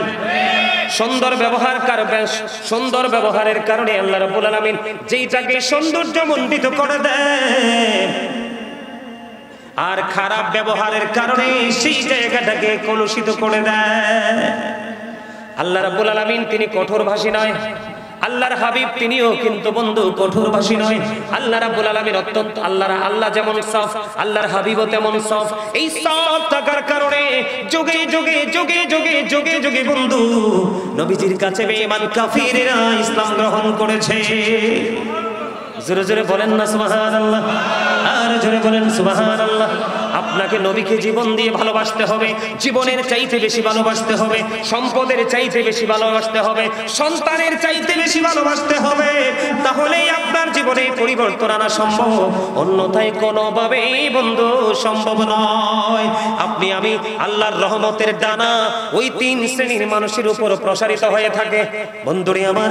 এর মধ্যে হলো গরিব অসহায় মানুষের সাথে কোমল আচরণ করা। কি করা? কথা কয় না। মানে গরিব যারা আছে আপনার সমাজের মধ্যে, আপনার আশেপাশে, তাদের সাথে মিষ্টি ব্যবহার করবেন, পিতা মাতার সাথে মিষ্টি ব্যবহার করবেন, আপনার অধীনস্থে যারা আছে তাদের সাথে মিষ্টি ব্যবহার করবেন। এখানে আমি ব্যবহার কি জিনিস বুঝাচ্ছি বন্ধু, সুবহানাল্লাহ বলেন না। যেমন আমি সবগুলো বাদ দিয়ে দিলাম, সবগুলো বাদ দিয়ে দিলাম। একটু আগে কিন্তু ছোট্ট একটা হাদিস বলেছি, আপনার দান সবকে, আপনার নামাজ রোজা, আপনার আমল টামল সবকিছু আপনার বিনষ্ট হয়ে যাবে যদি আপনি বন্ধু খারাপ ব্যবহার কারণে বলা বল। আর আপনার নামাজ কম, ইবাদত কম, জিকির কম, দান সাদকা কম, কিন্তু আপনার ব্যবহার অত্যন্ত সুন্দর। আমার নবী বলে দিয়েছেন আপনার জন্য বরাদ্দ করেছেন জান্নাত। সুবহানাল্লাহ বলেন। আপনি যদি মা বাবার সাথে সফট হতে পারেন, এখানে মা বাবার কথা আসছে না নাই? বন্ধুরে আমার, মা বাবার সাথে যদি সুন্দর আচরণ করতে পারেন, মিষ্টি ব্যবহার করতে পারেন, মায়ার নজরে মায়ের দিকে যদি তাকাইতে পারেন, আপনার আমলনামায় চলে আসবে হজের সওয়াব। তাহলে সফটনেস আল্লাহর পছন্দ কিনা? আরো জোরে বলেন না, আরে আরো জোরে বলেন। আল্লাহ রাব্বুল আলামিন কঠোরতা পছন্দ করে না, আল্লাহর হাবিবও কঠোরতা পছন্দ করে না। কঠোরতা মানুষকে সব দিক দিয়ে সংকুচিত করে দেয়, আর নমনীয়তা মানুষের সব কিছুকে বন্ধ প্রশস্ত করে দেয়। জোরে জোরে বলুন সুবহানাল্লাহ। এই জন্য আমি আপনাদেরকে বিনীতভাবে বলবো বন্ধু, সুন্দর আচরণ করবেন। এখন বিবির সাথে ভালো আচরণ করবেন নি? কথা কয় না। এখন আমাদের সমাজে কিছু কিছু মানুষের কাছে বউ হচ্ছে সবচেয়ে বেশি অবহেলার জিনিস, আছে না নাই? আরো জোরে কথা বলেন। সবচেয়ে বেশি অবহেলা একটা জায়গা দিয়ে করে, বলবো স্বামীর ক্ষমতা থাকার পরেও কিন্তু বিবির মোহরানা দিয়ে মরে না। আমার আশেপাশে অনেক মানুষ মারা গেছে কিন্তু বিবির মোহরানাটা দেয় নাই। কি করে নাই? বিবির মোহরানা দেয় নাই। মনে রাখবেন, আপনি ইচ্ছে করে যদি বিবির মোহরানা না দিয়ে মরেন, তাহলে আপনার ঠিকানা কোথায় হবে? জাহান্নাম। জিনাকারীদের সাথে যুক্ত করা হবে। জোরে কোন নাউজুবিল্লাহ। আরে আরো জোরে বলেন না নাউজুবিল্লাহ। নবীজির পাগল আব্দুল্লাহ, স্বামী অনেক আছে ঘরে বউ রেখে বন্ধু অন্য মরিদে মহিলাদের সাথে সময় নষ্ট করে, আছে না নাই? আরো জোরে বলেন। এখানে চরিত্র এবং সুন্দর ব্যবহার দুটোই বন্ধু খুঁজে পাবেন। এরকম স্বামী আমাদের মধ্যে আছে না নাই? আরে আরো জোরে বলেন না, আছে না নাই? আমি আপনাদের কি বলে দেই বন্ধু, সামর ইবনে জুনদুব রাদিয়াল্লাহু তাআলা আনহু থেকে হাদিস কানা বর্ণিত। হাদিসটা অনেক লম্বা। আমার নবী একদিন সাহাবায়ে কেরামদের সঙ্গে সবটার ব্যাখ্যা দিতে লাগলেন। আমার দিকে তাকান। আমি ওই হাদিসে আবার ফিরে যাব বিবির কাছে। আগে আমি আপনাদেরকে একটুখানি ছোট্ট একটা জায়গা আছে হাদিসটার মধ্যে। আমার নবীজি সাহাবায়ে কেরামদেরকে বললেন, আপনারা কেউ স্বপ্ন দেখছেননি? সাহাবাইরা বললেন না। আমার নবীজি বললেন, আমি একটা স্বপ্ন দেখেছি। স্বপ্নটা অনেক লম্বা বন্ধু। যে আমার কাছে দুইজন ফেরেশতা আসলো, এসে বলল, চলেন আপনাকে নিয়ে ভ্রমণ করব। ভ্রমণ করতে গেলাম। ভ্রমণ করতে গিয়ে অনেকগুলো দৃশ্য নবীজি দেখেছেন। এর মধ্যে একটা দৃশ্য হলো আগুনের একটা চুলা রে। ওই আগুনের চুলার মধ্যে আমার নবীজি দেখতে পাইলেন বন্ধু উলঙ্গ নারী এবং পুরুষ জ্বলতেছে। আর জোরে কন্যা নাউজুবিল্লাহ। নবীজি অনেকগুলো দৃশ্য বন্ধু দেখলেন। দেখতে দেখতে দেখতে দেখতে দেখতে দেখতে বন্ধু সব যখন পরিদর্শন করা শেষ হয়ে যাবে, শেষ হয়ে গেল, ফিরে আসবে। এখন ফেরেশতাদেরকে সবগুলোর উত্তর জানতে চাইলেন। এর মধ্যে একটা হলো বন্ধু, ওই যে আগুনের চুলা, আগুনের চুলার মধ্যে আমি দেখতে পেয়েছি দুইজন নারী পুরুষ, উলঙ্গ নারী পুরুষদেরকে দেখা যায়। এরা কারা রে? আমার নবীকে ফেরেশতারা জানিয়ে দিয়েছেন, এরা হলো পৃথিবীর ব্যভিচার করনেওয়ালা। জোরে জোরে বলেন নাউজুবিল্লাহ। এটাও কিন্তু চরিত্রের একটা অবক্ষয়, ঠিক কিনা বলেন? আছে কিনা? আমাদের সমাজের মধ্যে আছে না নাই? ঠিক এর মধ্যে বিবাহিত কিছু আছে। বিবাহের আগে যায় করছেন, চরিত্র হরণ করছেন, নষ্ট করছেন, খারাপ করছেন, এটার একটা মাফের রাস্তা আছে। কিন্তু বিবাহের পরে মাফের কোনো সুযোগ, আল্লাহর হাবিব বলছে এদেরকে হত্যা করে ফেলো। কি করে ফেলো? মানুষকে হত্যা করার কোনো বিধান নাই। আমার আগে যিনি আমার ভাই আলোচনা করেছেন, তিনি কিন্তু এই বিষয়টা নিয়ে আলোচনা করেছেন। একটা গর্ভধারিণী মহিলার যেই নবীজির কাছে আসা তাকওয়ার, তিনি বিষয়টা বুঝাইতে গিয়ে বলেছিলেন, সম্মানিত উপস্থিতি, হত্যা করার কিন্তু বিধান নাই, কিন্তু নবীজি বলেছেন আপনার কয়েকটা কারণে ইসলাম ত্যাগ করলে খুনের বদলে খুন। এর মধ্যে একটা হলো আপনার ওই যে জিনা করলে। কি করলে? জিনা করলে। কি করলে? আরো জোরে বলেন। জিনা করলে আমাদের সমাজের মধ্যে আছে না নাই? আমাদের মধ্যে সবচেয়ে বড় লজ্জার বিষয় হলো বিবাহ করার পরেও স্বামীরা কি করে? জিনা ব্যভিচার করে। আবার স্বামী করে থাকার পরেও কোন নারীরা কি করে? অসৎ কাজে লিপ্ত হয়। এটাও কিন্তু আমাদের চরিত্রের অবক্ষয়, ঠিক কিনা বলেন? আরো জোরে বলেন। বন্ধুরে আমার, আমরা সব কিছুকে বন্ধু ঠুনকো মনে করে উড়িয়ে দেই। আমরা এগুলোকে গুরুত্ব দেই না। আব্দুল্লাহ বিয়ে করলো 3 দিন মতান্তরে 4 দিন হয়ে গেল। আব্দুল্লাহর বিবিকে আব্দুল্লাহর বাবা এসে প্রশ্ন করলো, বৌমা, আমার স্বামী তোমার সাথে কেমন, আমার ছেলে তোমার স্বামী তোমার সাথে কেমন ব্যবহার করছে? এবার বন্ধু উত্তর প্রশ্ন করতে দেরি রে, বউ শ্বশুরকে উত্তর দিয়ে দিয়েছে, আজকে 3 দিন হলো, মতান্তরে 4 দিন হলো, আমি এখনো পর্যন্ত আমি আমার স্বামীর চেহারাটা দেখিনি। আল্লাহু আকবার বলেন না। কি করিনি? স্বামীর চেহারাটা দেখিনি। তখন ওই আব্দুল্লাহর বাবা আমার নবীজির কাছে নালিশ দিলেন। নবীজি সঙ্গে সঙ্গে ওই আব্দুল্লাহকে বন্ধ রেখে পাঠালেন। বললেন, তুমি শুধু নামাজ রোজা করলে, ইবাদত করলে চলবে না। আব্দুল্লাহ কোনো খারাপ কাজ করেন, আল্লাহর গোলামিতে নিয়োজিত আছে। এখন আমার নবীজি তাকে বলে দিলেন, না না, অন্য কাজের পাশাপাশি তোমাকে তোমার বিবির সাথে উত্তম ব্যবহার করতে হবে, তার বাড়ি বিবির হকও তাকে দিতে হবে। সুবহানাল্লাহ বলেন না। তাহলে নবীজিকে ফলো করলে আপনার জীবনে কোনো ঘাটতি থাকবে না। কথা বলেন, ঘাটতি থাকবে না। কোনোদিন কোন অবস্থায় আপনার ঘাটতি হবে না। আপনি দুনিয়ার মধ্যে যা কিছু করেন না কেন, আপনি সব কিছু করতে পারেন, কিন্তু আপনি যেখানে যেটা প্রয়োজন সেটা যদি করতে পারেন, তাহলে আপনি হবেন উত্তম আচরণকারী এবং উত্তম চরিত্রবান। বন্ধুরে আমার, এই জায়গাতে আমি যদি আপনাদেরকে একটা জিনিস একবার ইনশিওর করে দেই, এই জায়গাতে বাবা মার দায়িত্ব যথাযথ পালন করা উচিত। আমরা যারা সন্তান রয়েছে, আমাদের দায়িত্ব যথাযথ পালন করা উচিত। বাবা মার দায়িত্ব হলো every parent should take care their children very carefully. প্রত্যেকটা পিতামাতার উচিত সন্তানের দায়িত্ব যত্ন সহকারে পালন করা। আর আমরা যারা সন্তান পৃথিবীর বুকে এসেছি, আমাদের প্রত্যেকের উচিত we should Obi our parents. আমাদের প্রত্যেকের উচিত আমাদের পিতামাতা মাতাকে মান্য করা। বলে হুজুর পিতামাতাকে মান্য করব কেমন করে? আমি বন্ধু আপনার জন্ম থেকে প্রাপ্তবয়স্ক হওয়া পর্যন্ত, আপনার উপর নামাজ ফরজ হওয়া পর্যন্ত আমি এই আগের জায়গাটা নিয়ে বলবো না। আপনি যখন বড় হবে, আপনার সন্তান যখন মোটামুটি বুঝতে শিখবে, আল্লাহর হাবিব বলেছেন আতিবু আওলাদাকুম আলা থালাতি খিসানিন হুব্বি নবীকুম ওয়া হুব্বি আহলি বাইতিহি ওয়া আলা কিরাতিল কুরআন। আল্লাহর হাবিব সরকারে মদিনা তিনি বলে দিয়েছেন তোমরা তোমাদের সন্তানদেরকে তিনটি বিষয়ে শিক্ষা দাও। কয়টি বিষয়? একটা হলো হুব্বি নবীকুম, নবীর প্রেম, ওয়া হুব্বি আহলি বাইতিহি, নবীর আহলে বাইতের প্রেম, নবীর পরিবারের প্রেম, ওয়া আলা কিরাতিল কুরআন, কোরআন তেলাওয়াত শিখাও। জোরে জোরে সুবহানাল্লাহ। আপনি যদি আপনার চরিত্রকে ঠিক রাখতে চান, আপনি যদি উত্তম ব্যবহার করনে ওয়ালা হতে চান, তাহলে আপনাকে একটা জায়গায় আসলেই যথেষ্ট। ঠিক কিনা বলেন? এই জায়গাটা হলো Allah is all in all, follow his law and light for eternal success. আপনি পরিপূর্ণভাবে সফল হয়ে যাবেন, আপনার জন্য পরিপূর্ণ সফলতা অপেক্ষা করতেছে। আপনি দুইটা জিনিসকে আঁকড়ে ধরেন। কয়টা? এই দুটো হলো আপনার আমার জীবনের নিয়ামত। একটা হলো আপনার আমার প্রাণের নবী, আর একটা হলো লৌহে মাহফুজের কোরআন, আল্লাহর অমীয় বাণী। জুরি জুরি বলেন সুবহানাল্লাহ। ল এন্ড লাইট, নূর হলো বন্ধু আরবি শব্দ, বাংলাতে এটাকে বলা হয় আলো, ইংলিশে এটাকে বলা হয় লাইট। আর ল বন্ধু আল্লাহর কোরআন। এই কোরআন বুঝিয়ে দেওয়ার জন্য আল্লাহ রাব্বুল আলামিন আমাদের জন্য বন্ধু আপনার আমার প্রাণের নবীকে পাঠিয়ে দিয়েছে।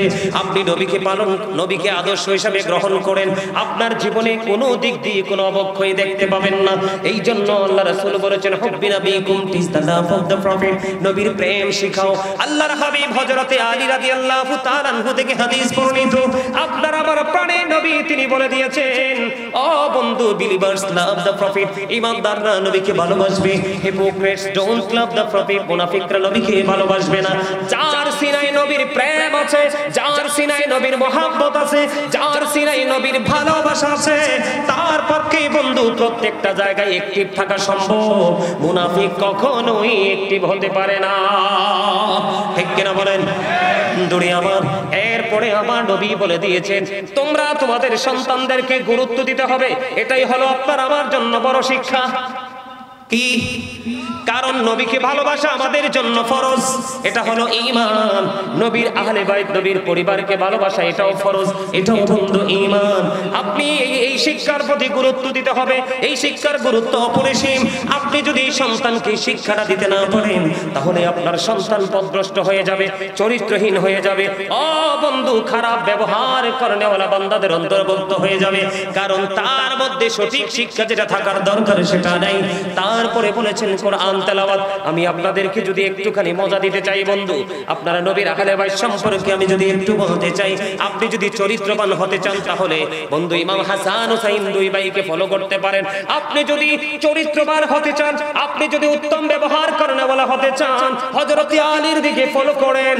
মা বোনদেরকে রেখে রেখে বলছি, আপনারা যদি উত্তম চরিত্রবান হতে চান, আপনারা যদি আবেদা হতে চান, সালেহা হতে চান, তাহেরা হতে চান, তাহলে মা খাতুনে জান্নাত ফাতেমাকে ফলো করতে পারেন। তার কারণ হলো আপনার আমার প্রাণের নবী সেই ইনস্ট্রাকশন আমাদেরকে দিয়েছেন। নবীজি বলেছেন বন্ধু নবীজির আহলে বাইতকে ভালোবাসতে আমার আপনার প্রাণের নবী সর্বপ্রথম মা খাতুনে জান্নাত ফাতেমা। হাদিস শরীফের মধ্যে এসেছে আল্লাহর প্রিয় হাবিব সরকারে মদিনা তিনি বলেছেন ফাতেমাতু সাইয়্যিদাতু নিসাই আহলিল জান্নাহ। আমার রাসূল বলেছেন mother Fatema is the leader of females in জান্নাহ। ও বন্ধু এই চরণদ্বীপ ফকিরাখালীর আমার মা বোনদেরকে বলবো, উত্তম চরিত্রবান হতে চাও, উত্তম ব্যবহার করেনেওয়ালা হতে চাও, তাহলে তুমি মা খাতুনে জান্নাত ফাতেমাকে তুমি ফলো করো বন্ধু। নবীজির কাছে একদিন নবীজির কাছে মা ফাতেমা গেলেন কাজের বুয়া বাদির জন্য বন্ধু। যাওয়ার পরে মা রাসূল নিষেধ করে দিলেন। তারপরেও যদি বন্ধু মাঝে মাঝে মা ফাতেমা ক্লান্ত হয়ে যেতেন, একজন সহযোগী নিয়ে নিতেন। ও বন্ধু আমরা দেখি বাংলাদেশে আপনি যদি ব্যবহারের কথা বলেন, চরিত্রের কথা বলেন, তাহলে এটাও কিন্তু বড় একটা জায়গা।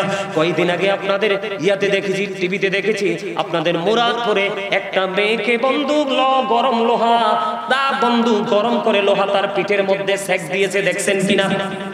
কথা বলেন না কেন? দেখেন না আপনারা খবরটা?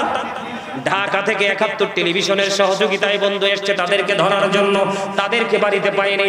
তারা দেখেন কাজ বুঝে না পাইলে অবুঝ অবলা মেয়েদেরকে তারা আঘাত করে গায়ে বন্ধু, এমন আঘাত করে যে এটা তার জীবনে ভোলা যায় না। মা ফাতেমা শিক্ষা দিয়েছে, মা ফাতেমা বলেছে ব্যবহার কেমন করে করতে হয় শিখো, তোমার চরিত্রকে কিভাবে ধরে রাখতে হয় সেটা শিখো।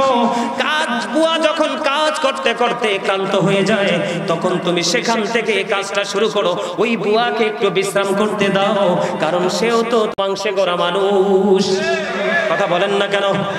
এই শিক্ষা মহিলাদের ভিতরে আসেনি? ম্যাক্সিমাম বড় লোকের বেটির কাছে নাই, গরিবদের কাছে এখনো গেলে সেটা পাওয়া যায়। কথা বলেন না কেন? পাওয়া যায় কি যায় না?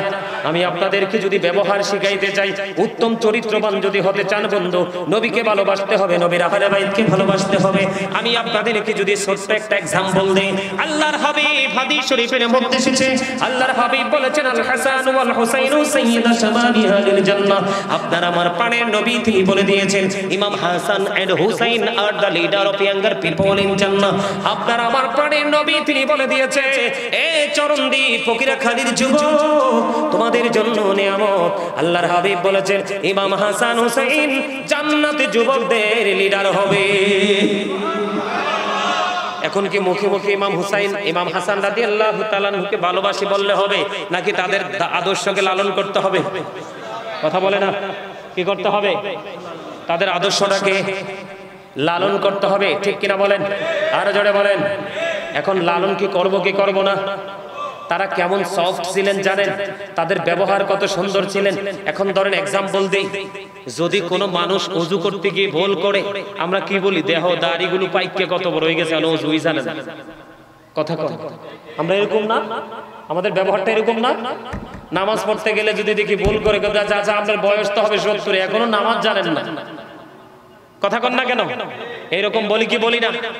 আর জোরে বলে আপনারা একটু সামনের দিকে আসেন, যার যার সামনে যে খালি জায়গাগুলো আছে জায়গাটি ফিল আপ করেন। ওই যে পিছনে মানুষ এসে দাঁড়ায় রয়েছে, আমরা সবাই সামনের দিকে আসেন, আসেন আসেন, আর জোরে আসেন, আস্তে আস্তে আরো আরো তাড়াতাড়ি আসেন।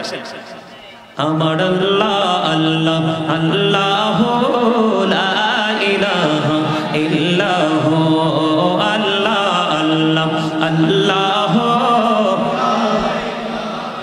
ইল্লাহু আপন নূর দিয়া আল্লাহ করিয়া সৃজন, আরশের পরে কুরসির তরে রাখিলেন গোপন নবীজি আল্লাহ আল্লাহ আল্লাহ ইল্লাহু আল্লাহ আল্লাহ আল্লাহ আল্লাহ পাকের প্রিয় হাবিবে মুহাম্মদ রাসূল, সবার আগে হলেন তিনি সৃষ্টি কোটির মূল নবীজি আল্লাহ আল্লাহ আল্লাহ ইল্লাহু আল্লাহ আল্লাহ লা ইলাহা ইল্লাহু। মনটা আমার চাই যে শুধু যেতে মদিনায়, এই মনটা আমার চাই যে শুধু যেতে মদিনায়। হাইরে অবুঝ মনে রে বোঝাই যত সে তো বোঝে না নবীজি আল্লাহ আল্লাহ লা ইলাহা ইল্লাহু আল্লাহ আল্লাহ ইল্লাহু। না জানি তো বাইতে নৌকা, না জানি সাঁতার, না জানি তো বাইতে নৌকা, না জানি সাঁতার। হায়রে দয়া করে পার করিও জাহান্নাম মাজার নবীজি আল্লাহ আল্লাহ লা ইলাহা লা ইলাহা ইল্লাল্লাহ মুহাম্মাদুর রাসূলুল্লাহ সাল্লাল্লাহু আলাইহি ওয়াসাল্লাম। বন্ধু বলতেছিলাম আমি আপনাকে, আপনারা একটু মনটা দিয়ে শুনেন, বিভিন্ন দিক থেকে ছোট্ট ছোট্ট করে एग्जांपल দেব বন্ধু। এবার আমি বলতেছিলাম ইমাম হাসান রাদিয়াল্লাহু তাআলা আনহু, হুসাইন রাদিয়াল্লাহু তাআলা আনহু, দুই ভাই একদিন সফরে বের হলো। দুই ভাই যখন সফরে বের হলো, সফরে বের হওয়ার পরে দেখতে পাইলেন একজন মুরব্বি উযু বানাইতেছে, কিন্তু মুরব্বির ওযু হয় না। এবং ইমাম হাসান হুসাইন দুই ভাই চিন্তা করলেন, একজন আরেকজনের সাথে পরামর্শ করলেন, দাঁড়িয়ে দাঁড়িয়ে দেখলেন ওই যে বুড়ো দাদুর তো ওযু হয় না, আজকে কৌশলে বুড়ো দাদুকে ওযু শিখিয়ে দিব, কিন্তু দাদুর সাথে কখনোই খারাপ ব্যবহার করা যাবে না। সুবহানাল্লাহ বলেন না, আর জোরে বলেন না সুবহানাল্লাহ। এবার বন্ধু ধীরে ধীরে এবার কি করলেন, ওই বুড়ো দাদুর কাছে ইমাম হাসান হুসাইন দুই ভাই আস্তে আস্তে করে চলে গেলেন। যাওয়ার পরে বন্ধু এবার দাদুকে ডাক দিলেন, ডাক দিয়ে দাদুকে সালাম দিলেন। দাদু সালামের জবাব দিলেন। জবাব দেওয়ার পরে ভালো মন্দ জিজ্ঞেস করা হলো, দাদু আপনি কেমন আছেন? দাদু বললেন ভালো আছি। আপনারা কেমন আছেন? আমরাও ভালো আছি। দাদু আপনি আজকে একটা কাজের বিচারক হতে হবে গো, একটা কাজের বিচার আপনাকে আজকে করতে হবে। দাদু গো কি এমন কাজ এটার বিচারক আমাকে বানিয়েছেন? বিচার হলো আজকে আমরা দুই ভাই ওযু বানাবো। দাদু আপনি বলে দিবেন কার ওযুটা বেশি সুন্দর। আর জোরে জোরে সুবহানাল্লাহ। এবার কি করলেন, ইমাম হাসান হুসাইন দুই ভাই বন্ধু সুন্দর করে ওযু বানাই রে। ওযু যখন বানানো শেষ হয়ে গেল, ওযু বানানো শেষ হইতে দেরি, এবার ওই বড় দাদুকে প্রশ্ন করলো, দাদু দাদু গো বলে দাও না কার ওযুটা বেশি সুন্দর হয়েছে? এবার ওই বড় দাদু ডাকে বললেন, দাদু গো আপনারা দুইজনের ওযুই এত সুন্দর হয়েছে, আমার জীবনে আমি আর কোনোদিন কাউকে তো সুন্দর করে ওযু বানাইতে দেখিনি, আমার কাছে অত্যন্ত পছন্দ হয়েছে গো দাদু, আপনারা দুই ভাইয়ের ওযুটাই সুন্দর হয়েছে। আপনারা কে গো এত সুন্দর নুরানি চেহারা, এত সুন্দর চেহারার বালক আমি আর দেখিনি, এত সুন্দর যুবক ও দাদু আপনারা কারা? কেন এবার আপনারা এত সুন্দর করে ওযু করে দেখিয়েছেন? এবার ইমাম হাসান হুসাইন দুই ভাই ডেকে ডেকে বলে, আমরা পৃথিবীর কোনো সাধারণ মানুষ নই, আমরা হলাম আল্লাহর প্রিয় হাবিব, হাবিবুল্লাহ নবী মুহাম্মদ রাসূলুল্লাহ সাল্লাল্লাহু আলাইহি ওয়াসাল্লাম আদরের কলিজার টুকরা মা ফাতেমা, ফাতেমার দুই সুযোগ্য সন্তান ইমাম হাসান হুসাইন দুই ভাই। বড় দাদু একটা ডাক দিয়ে বললেন, এই কারণেই আপনাদের ওযু তো সুন্দর। ওই দুই ভাই বলেছেন এই ওযু আমাদের প্রাণের কলিজার টুকরো নানা আমাদেরকে শিখিয়েছে। সুবহানাল্লাহ। ওই বুড়ো দাদু নিজেই বন্ধু স্বীকার করেছে আপনাদের ওযুটাই সুন্দর হয়েছে, আমার ওযুটাই সুন্দর হয়নি। এখানে আপনারা দেখেছেন দুই ভাইয়ের ফুলের চরিত্র কত সুন্দর, ফুলের মতো বন্ধু আচরণ কত মিষ্টি, কোনো ধরনের কোনো প্রেসার নেই, কৌশল করে বন্ধু দাদুকে ওযু শিখিয়ে দিয়েছেন। এমনি ইমাম হাসান হুসাইন দুই ভাই আমার নবীজি সাহাবায়ে কেরামের জীবনী থেকে আমরা অনেক উত্তম আচরণ, সুন্দর আচরণ, উত্তম চরিত্রের মিশাল আমরা খুঁজে পেয়েছি বন্ধু। আমরা সেই দিকে দাবিত হতে হবে। জীবনে আপনি যত ভালো কাজ করেন, যত দান সদকা করেন, যত ধরনের ভালো কাজ করেন, আপনার ব্যবহার এবং চরিত্র এই দুটো যদি ঠিক না থাকে বন্ধু, আপনি কখনোই জান্নাতে যেতে পারবেন না। এই দুটোকে ভালো করার দরকার আছে না? আছে। সম্মানিত উপস্থিতি, ব্যবহারের কথা যদি বলি, এখন আমাদের সমাজের মধ্যে দেখবেন বিপদে পড়লে যদি একজন 5 টাকা হাওলাত চায়, মানুষ কিন্তু দিতে চায় না। কথা বলেন চায়, কিন্তু সুদের কথা বলেন দেখবেন কতজন দিতে আসে। আছে না নাই? আরো জোরে বলেন, আছে না? হাওলাত চাইলে বলবে নাই। যখন আপনি সুদের মাধ্যমে কোনো বিনিময়ে পাবে দিবে, দিতে বলবেন, তখন দেখবেন টাকার কোনো অভাব হবে না। এটা কি ভালো ব্যবহার? আরো জোরে বলেন না। এই ব্যবসাটার সাথে যারা যুক্ত, প্রত্যক্ষ পরোক্ষ যেইভাবে যুক্ত, সবার অপরাধ সমান। সবার অপরাধ কি সমান? নবীজি মেরাজে গেলেন, মেরাজে যাওয়ার পরে জাহান্নামের মধ্যে দেখতে পাইলেন এক একটা মানুষের পেট এক একটা ঘরের মতো বড় বড়। জিব্রাইলকে প্রশ্ন করেন, ভাই জিব্রাইল এরা কারা? জিবরাইল উত্তর দিয়ে দিয়েছেন, এরা সূক্ষ্ম।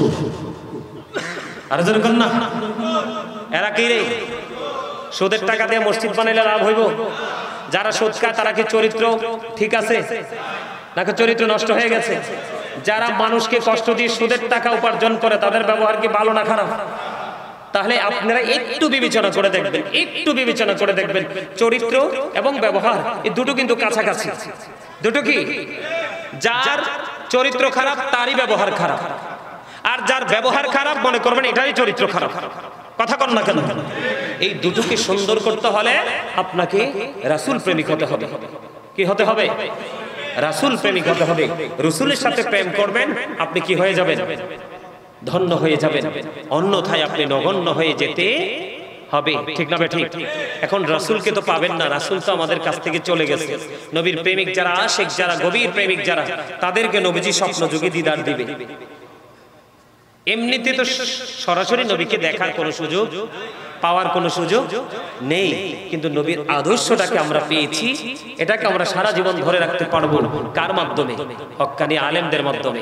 আপনাদের চট্টগ্রামের মানুষের কিন্তু চরিত্র খারাপ হওয়ার কথা না, কারণ সারা বাংলাদেশের মানুষ জানে সুন্নিয়তের শহর হলো চট্টগ্রাম। ঠিক কিনা বলেন? আরো জোরে, সুন্নিয়তের শহর কি? যার মধ্যে সুন্নিয়ত আছে তার চরিত্র এবং ব্যবহার কোনোটাই খারাপ হতে পারে? আর জোরে বলেন, পারে? পারে না। সম্মানিত উপস্থিতি, আপনাদের আমাদের সমাজে গান বাজনা হয়নি। আর জোরে বলেন, হয়নি?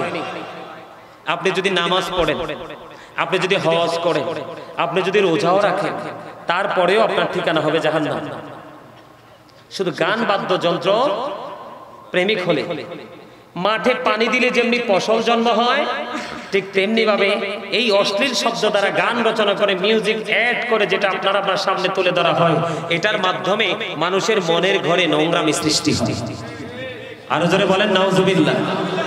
এই একটা সময় আসবে কিয়ামতের আগে মানুষকে মাটিতে গ্রথিতকরণ করা হবে, চেহারা বিকৃত হয়ে যাবে। তারা তাওহীদ মানবে, তারা রিসালাত মানবে, তারা রোজাও রাখবে, তারা হজও করবে, তারা নামাজও পড়বে, ইয়া রাসূলুল্লাহ, তারপরেও কি সাজাটা বহাল থাকবে? নবীজি বললেন, হ্যাঁ, তারপরেও সাজাটা বহাল থাকবে। তার কারণ কি? গান বাদ্যযন্ত্র প্রেমিক হবে এবং মদের আসর বসাবে। সমাজের মধ্যে আছে না নাই? যে গান বাজনার আয়োজন করে, গান বাজনার নামে মদ খায়, বিভিন্ন নেশা করে, এরা কি কখনো উত্তম চরিত্রবান হতে পারে? এই ব্যবহারটা কি ভালো?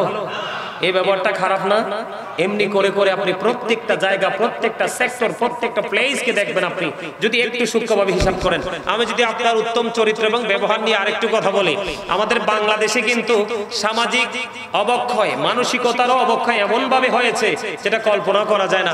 আপনারা জানেন কিনা জানি না, এই আপনাদের এই চট্টগ্রামে, এই চরণদ্বীপ ফকিরাখালীতে মানুষ কি একজনকে দাওয়াত দিলে তিনজন যায়নি? আরে ওমা, যায় না বলে, একজনকে দাওয়াত দিলে তিনজন যায় না? কথা বলেন, যায় কি যায় না?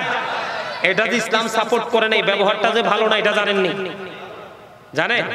যে জানেন আলহামদুলিল্লাহ, যে জানেন না তাকে একটু বলে দেই। সম্মানিত উপস্থিতি, একজন দাওয়াত দিলে তিনজন যাওয়া যাবে না, আবার দাওয়াত রেখে দাওয়াত মিস করা যাবে না। কি? একজনকে দাওয়াত দিলে দুইজন বা তিনজন যাওয়া যাবে না, আবার দাওয়াত রেখে দাওয়াত মিস করা।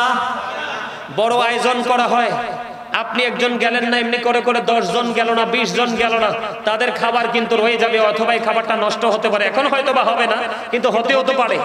পারে কি পারে না? এটার জন্য দায়ী হবেন যিনি দাওয়াত রেখে যাননি তিনি। আবার একজনকে দাওয়াত দিলে একজনের সাথে তিনজন যায় কি যায় না? একজনের সাথে দাওয়াত দিলে দুইজন যায় কি যায় না? দাওয়াতি এখনো 20 জন বাকি রয়েছে, 50 জন খেয়ে ফেলেছে। 50 জনের মধ্যে 20 জনই আপনার অতিরিক্ত একজন করে করে নিয়ে গেছে। কেউ ভাগিনা নিয়ে গেছে, কেউ নাতি নিয়ে গেছে, কেউ ভাতিজা নিয়ে গেছে, কেউ ছোট ছেলে নিয়ে গেছে। এমনি করে করে মূল দাওয়াতি 20 জন বাকি রয়েছে। এই 50 জনের মধ্যে 20 জন অথবা 25 জন অতিরিক্ত একজন করে নিয়ে গেছে। এখন খাবার আছে না নাই? খাবার নাই, সেই এই যে 20 জনকে সে আর খাবার দিতে পারবে না।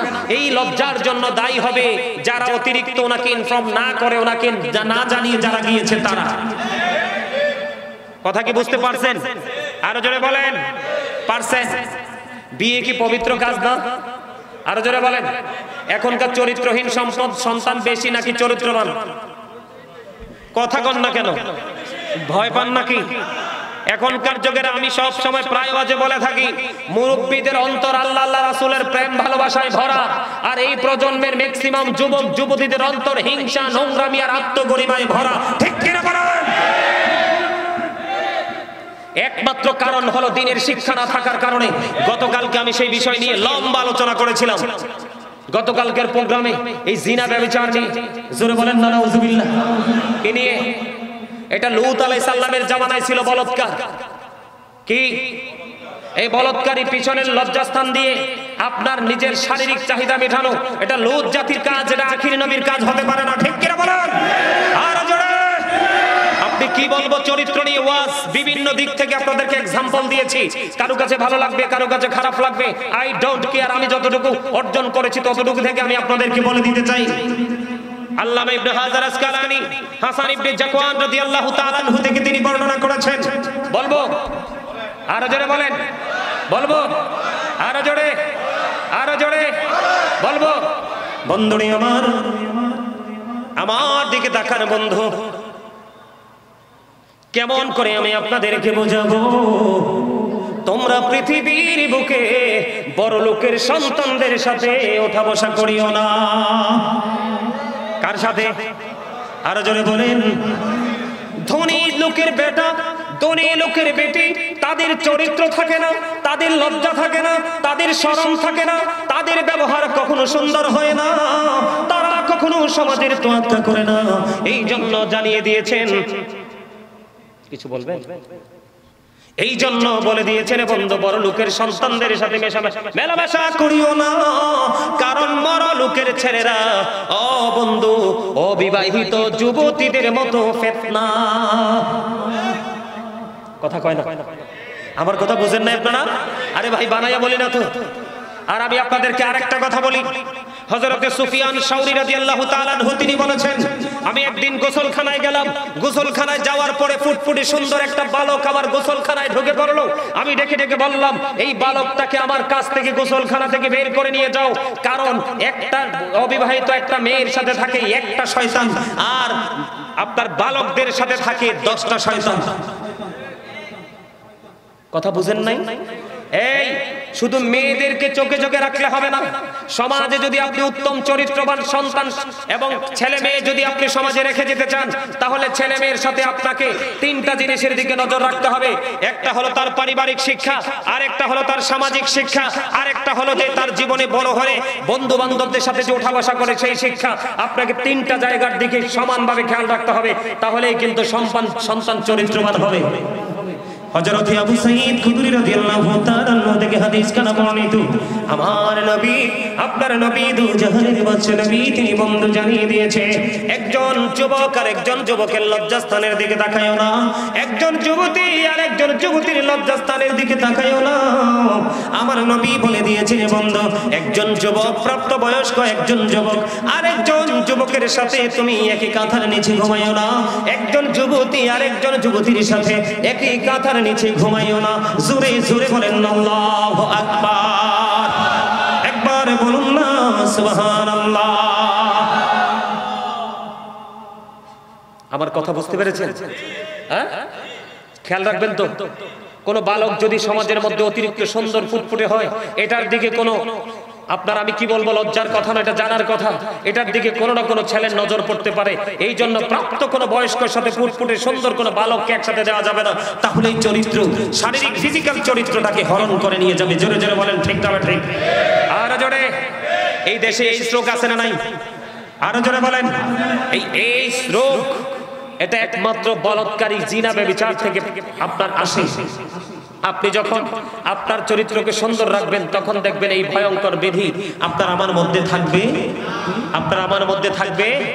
সম্মানিত উপস্থিতি, আমি যদি আজকে আপনাদের কোন পাপের কোন সাজা সেই বিষয়টা নিয়ে যদি একটু আলোচনা করতে পারতাম, তাহলে আমি আপনাদেরকে বলতে পারতাম জিনার যে কত নোংরা শাস্তি হবে, ব্যভিচারের যে কত নোংরা শাস্তি হবে, বলৎকারীর যে কত ভয়ঙ্কর সাজা হবে। চরিত্র আমাদের কয়েক রকমের আছে, ঠিক কিনা বলেন? ব্যবহারও তেমনি কয়েক রকমের আছে, ঠিক কিনা বলেন? বাড়ি বানাইতে গেলে পাশের মানুষকে নিয়ে বাড়ি বানাবেন, কথা বলেন। মাঠে ফসল বুনতে গেলে আশেপাশের জমির মালিকদেরকে নিয়ে সুন্দর করে আলাপ আলোচনা করে সবাই মিলেমিশে করবেন, ঠিক কিনা বলেন? আরো জোরে। কাউকে কেউ কিছু চাইলে আপনি যদি পারেন দিবেন, না পারলে তাকে সান্ত্বনা দিয়ে বিদায় দিবেন, দূর দূর করে তাড়ানো যাবে। ব্যবহার অনেক রকমের হয়, ব্যবহার কিভাবে করবেন, চরিত্র অনেক রকমের হয়। আমি কোন দিকে বলবো? আপনি বড় লোক, আপনার ঘরের লোক, পাশের ঘরের লোক গরিব, আপনি আল্লাহ রাসূল বলে যে তুমি যখন রান্না করো রান্নার সময় তরকারিতে ঝোল একটু বাড়াই দিও যেন তোমার পাশের ঘরের গরিবকে দিতে পারো। আর আপনি যদি তাকে দেওয়ার ইচ্ছা না থাকে, আপনি এমন সময় খান, এমন সময় বাজার ঘরে ঢুকান, তার সন্তান দেখলে কান্নাকাটি করবে কিন্তু তার তো দেওয়ার তৌফিক নাই, এটাকে লুকাইয়া ঘরে ঢুকান। কথা কি বুঝতে পারছেন? এইরকম করে করে প্রত্যেকটা সেক্টরে আপনারা একটু বিবেক খাটিয়ে কাজ করবেন, তাহলে আপনি উত্তম ব্যবহার করেওয়ালা ব্যক্তি এবং উত্তম চরিত্রবান হিসাবে আপনি আল্লাহর কাছে বিবেচিত হয়ে যাবেন। জোরে জোরে বলেন আমিন। সম্মানিত উপস্থিতি, এই সুন্দর জায়গাটাকে আরো বেশি সুন্দর করতে হলে আমি শুরুতে একটু জিকির নিয়ে কথা বলেছিলাম, মনে আছে? আরো জোরে বলেন। এই জায়গাটা দিয়ে শেষ করে দিব, অনেক সময় হয়ে গেছে। এই জায়গাটা দিয়ে শেষ করব। সেই জায়গাটা হলো আপনার জিকির কিভাবে করবেন। সুবহানাল্লাহ আল্লাহর জিকির, আলহামদুলিল্লাহ জিকির, আল্লাহু আকবার জিকির, লা ইলাহা ইল্লাল্লাহ জিকির। কাউকে ভালো কাজের জন্য ডাকা, এটাও জিকির। কাউকে মন্দ কাজের জন্য ডাকা, এটাও জিকির। কথা কি বুঝতে পারছেন? নামাজ পড়তেছেন, এটাও জিকির। হজে গেছেন, সেটাও জিকির। হজ হলো জিকিরের জুলুস, কারণ যেটা বিভিন্ন জায়গা পরিদর্শন করে সম্পন্ন করতে হয়। নামাজে দাঁড়িয়েছেন, এটাও জিকির, এটা হলো জিকিরের জলসা, কারণ এটা একই জায়গায় দাঁড়িয়ে এবং বসে সম্পন্ন করা হয়। সুবহানাল্লাহ বলেন। আরো জোরে বলেন। তার আমার জীবনে পাপ আছে না নাই? অতীত জীবনে অনেক ব্যবহার খারাপ করছি মানুষের সাথে, কথা কর না কেন? আমরা করি না? যেমন ধরেন, কি বলবো, সবচেয়ে বেশি খারাপ লাগে একটা কাজ, আমরা যখন বাজার করতে চাই, সব বাজার তো আর একটা একটা করে গনে গনে দেখে দেখে আনা যায় না। বাজার কি করে আনার পরে দেখলাম যে পচা বা নষ্ট, ব্যবহারের যোগ্য না, এটা ফিরাই নিলে কিন্তু দোকানদার কি হয়ে যায়? রাগ হয়ে যায়, হয় কি হয় না? আর জোরে বলেন না, হয় কি হয় না? এটা কি সুন্দর ব্যবহার? এটা কি তার উত্তম চরিত্র? কথা বলেন, এটা কি তার উত্তম চরিত্র? তো এইরকম ধরনের পাপের কোনো শেষ আমাদের, সকাল থেকে সন্ধ্যা পর্যন্ত, ঘরে থেকে বের হয়ে বিছানা পর্যন্ত আমাদের পাপের কোনো শেষ নাই। সম্মানিত উপস্থিতি, এই সবগুলো পাপকে বিশ্বাস করার একটা সিস্টেম আজকে শিখে যাব। সবগুলো পাপকে ধুয়ে মুছে পরিষ্কার করার শিক্ষা আমরা আজকে নিয়ে যাব। সেটা হলো সর্বশ্রেষ্ঠ জিকির, নামাজ। কি আরো যারা বলেন না? এখন কি কাল? কথা বলেন, এখন কি কাল? শীতকাল। আল্লাহর হাবিব শীতের দিনে বের হলেন। বের হওয়ার পরে তিনি দেখলেন গাছের পাতাগুলো ঝরে ঝরে পড়ে যাচ্ছে। পড়ে না শীতের দিনে? সুপারি গাছ, তাল গাছ, নারিকেল গাছ, এরকম কিছু গাছ ছাড়া ম্যাক্সিমাম গাছের পাতাই শীতে শুষ্ক হয়ে ঝরে যায়। ঠিক না ঠিক? বন্ধুরি আমার, আপনার আমার প্রাণের নবী সরকারে মদিনা ইমামুল মুরসালিন শীতের দিনে বের হলো। শীতের দিনে বের হয়ে তিনি গাছের ডালা ধরলেন। গাছের পাতাগুলো জোরে জোরে পড়ছে। নবীজি গাছের ডালা ধরলো। গাছের ডালা ধরে আবু যর রাদিয়াল্লাহু তাআলা আনহুকে ডাক দিলেন। আবু যর উত্তর দিলেন, লাব্বাইকা ইয়া লাব্বাইকা ইয়া রাসূলুল্লাহ। আমার নবীজি ডাক দিয়ে বললেন, রে আবু যর, ওই গাছের দিকে তাকিয়ে দেখো, শীতের কারণে গাছের পাতাগুলো কেমনে শুষ্ক হয়ে জোরে জোরে পড়ছে। আল্লাহর বান্দা যখন একাগ্র চিত্তে আল্লাহ রাব্বুল আলামিনের দিদারের আশায়, আল্লাহ রাব্বুল আলামিনকে ভালোবেসে মায়া করে মহব্বত করে যখন আল্লাহর কুদরতি কদমে নামাজের মাধ্যমে সিজদা দিয়ে দিবে, ওই শীতের দিনের গাছের পাতার মতো তার জীবনের সবগুলো গুনাহ ঝরে যাবে। জোরে জোরে কন্না সুবহানাল্লাহ। আপনার গুনাহগুলো থেকে মাফ পাওয়ার জন্য বড় কাজ হলো নামাজ। এটা হলো সর্বশ্রেষ্ঠ জিকির বন্ধু। যারা জিকির করে তারা জিন্দা, যারা জিকির করে না তারা মুর্দা। যদিও শারীরিকভাবে মানুষ তাকে জিন্দা বলে, কিন্তু আত্মিকভাবে সে মরে গেছে।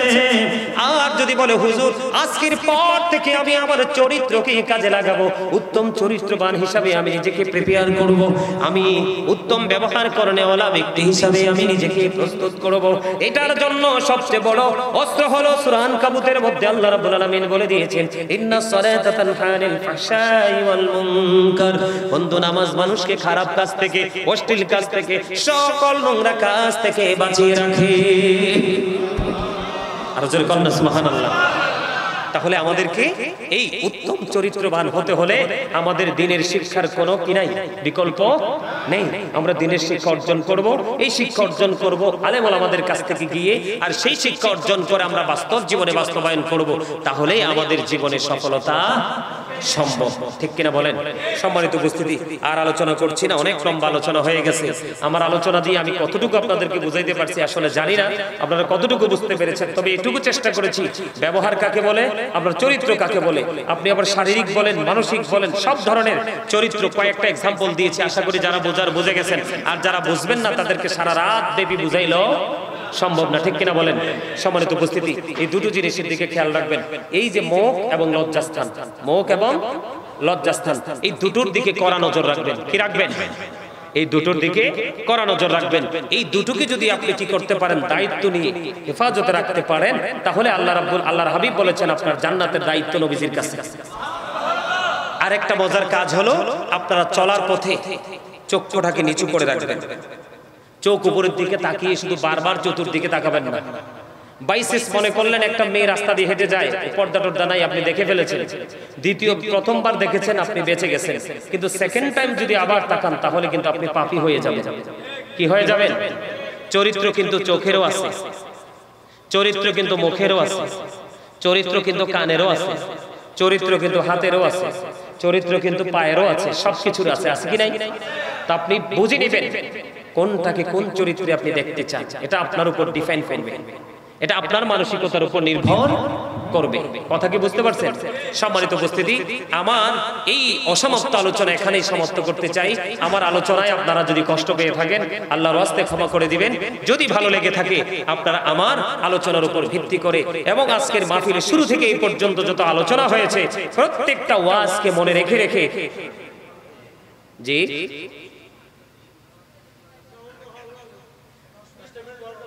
আরো 10টা মিনিট, আরো 10টা মিনিট, আলহামদুলিল্লাহ বলেন। আরো 10টা মিনিট যদি করি, তাহলে একটু প্রেম নিয়ে করবো। কে নিয়ে? আরো জোরে ভালোবাসা নিয়ে। কার ভালোবাসা? কার ভালোবাসা? রাসূলের ভালোবাসা। কার ভালোবাসা? রাসূলের ভালোবাসা। মুরব্বি একটু আবদার করেছেন 10 মিনিট, আমি আর 10 মিনিট আলোচনা করব ভালোবাসা নিয়ে।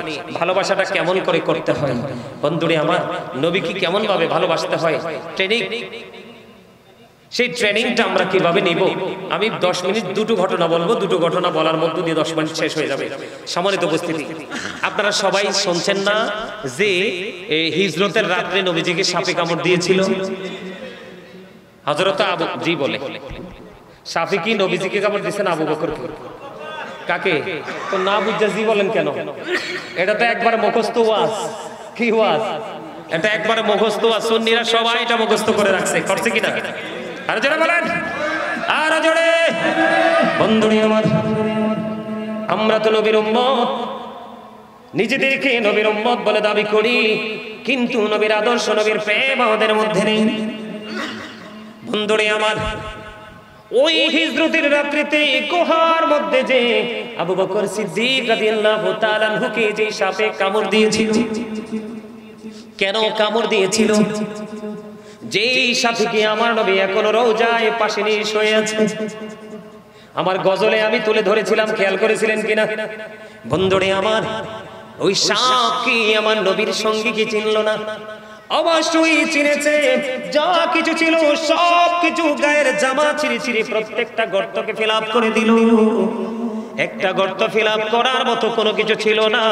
হযরত আবু বকর সিদ্দিক রাদিয়াল্লাহু তাআলা আনহু পা দিয়ে বন্ধু গর্তের মুখটা ফিল আপ করে দিল, আর সাপটা সবল মেরে দিল। সাপটা সবল মারতে দেরি করলো না। সাপটা যখন সবল মারলো, আবু বকরের শরীরে বিষটা বন্ধু ছড়ে গেল, শরীরটা কম্পন আরম্ভ শুরু করলো। ও বন্ধু, একটা ফোঁটা চোখের পানি আমার নবীজির পবিত্র নুরানি চেহারা মোবারকের উপর পড়লো। আমার নবীজির একটু তন্দ্রাচ্ছন্ন ছিল, ভেঙে গেল। দেখার পরে তিনি দেখতে পাইলেন আবু বকরকে সাপে সবল মেরেছে। আমার নবীর পবিত্র মুখ জবান মোবারক থেকে থুতু মোবারক যখন লাগিয়ে দিল, বিষ বন্ধু পরিপূর্ণ কি হয়ে গেল? ফিনিশ হয়ে গেল। জোরে জোরে বলুন সুবহানাল্লাহ। কিন্তু এখানে সবচেয়ে বড় মজার খবর হলো, সবচেয়ে বড় মজার জায়গা হলো, কেন গো ওই সাপটাকে সবল মারলো? ওই সাপটা কেন আবু বকরের পায়ে সবল মারলো? তার কারণ হলো বন্ধু, সাপ আবু বকরকে মারার জন্য সবল মারেনি, আবু বকরকে ধ্বংস করার জন্য সবল মারেনি। সাপের একটা কৌশল হলো সবল মারা, এছাড়া তার কাছে কোনো রাস্তা ছিল না বন্ধু।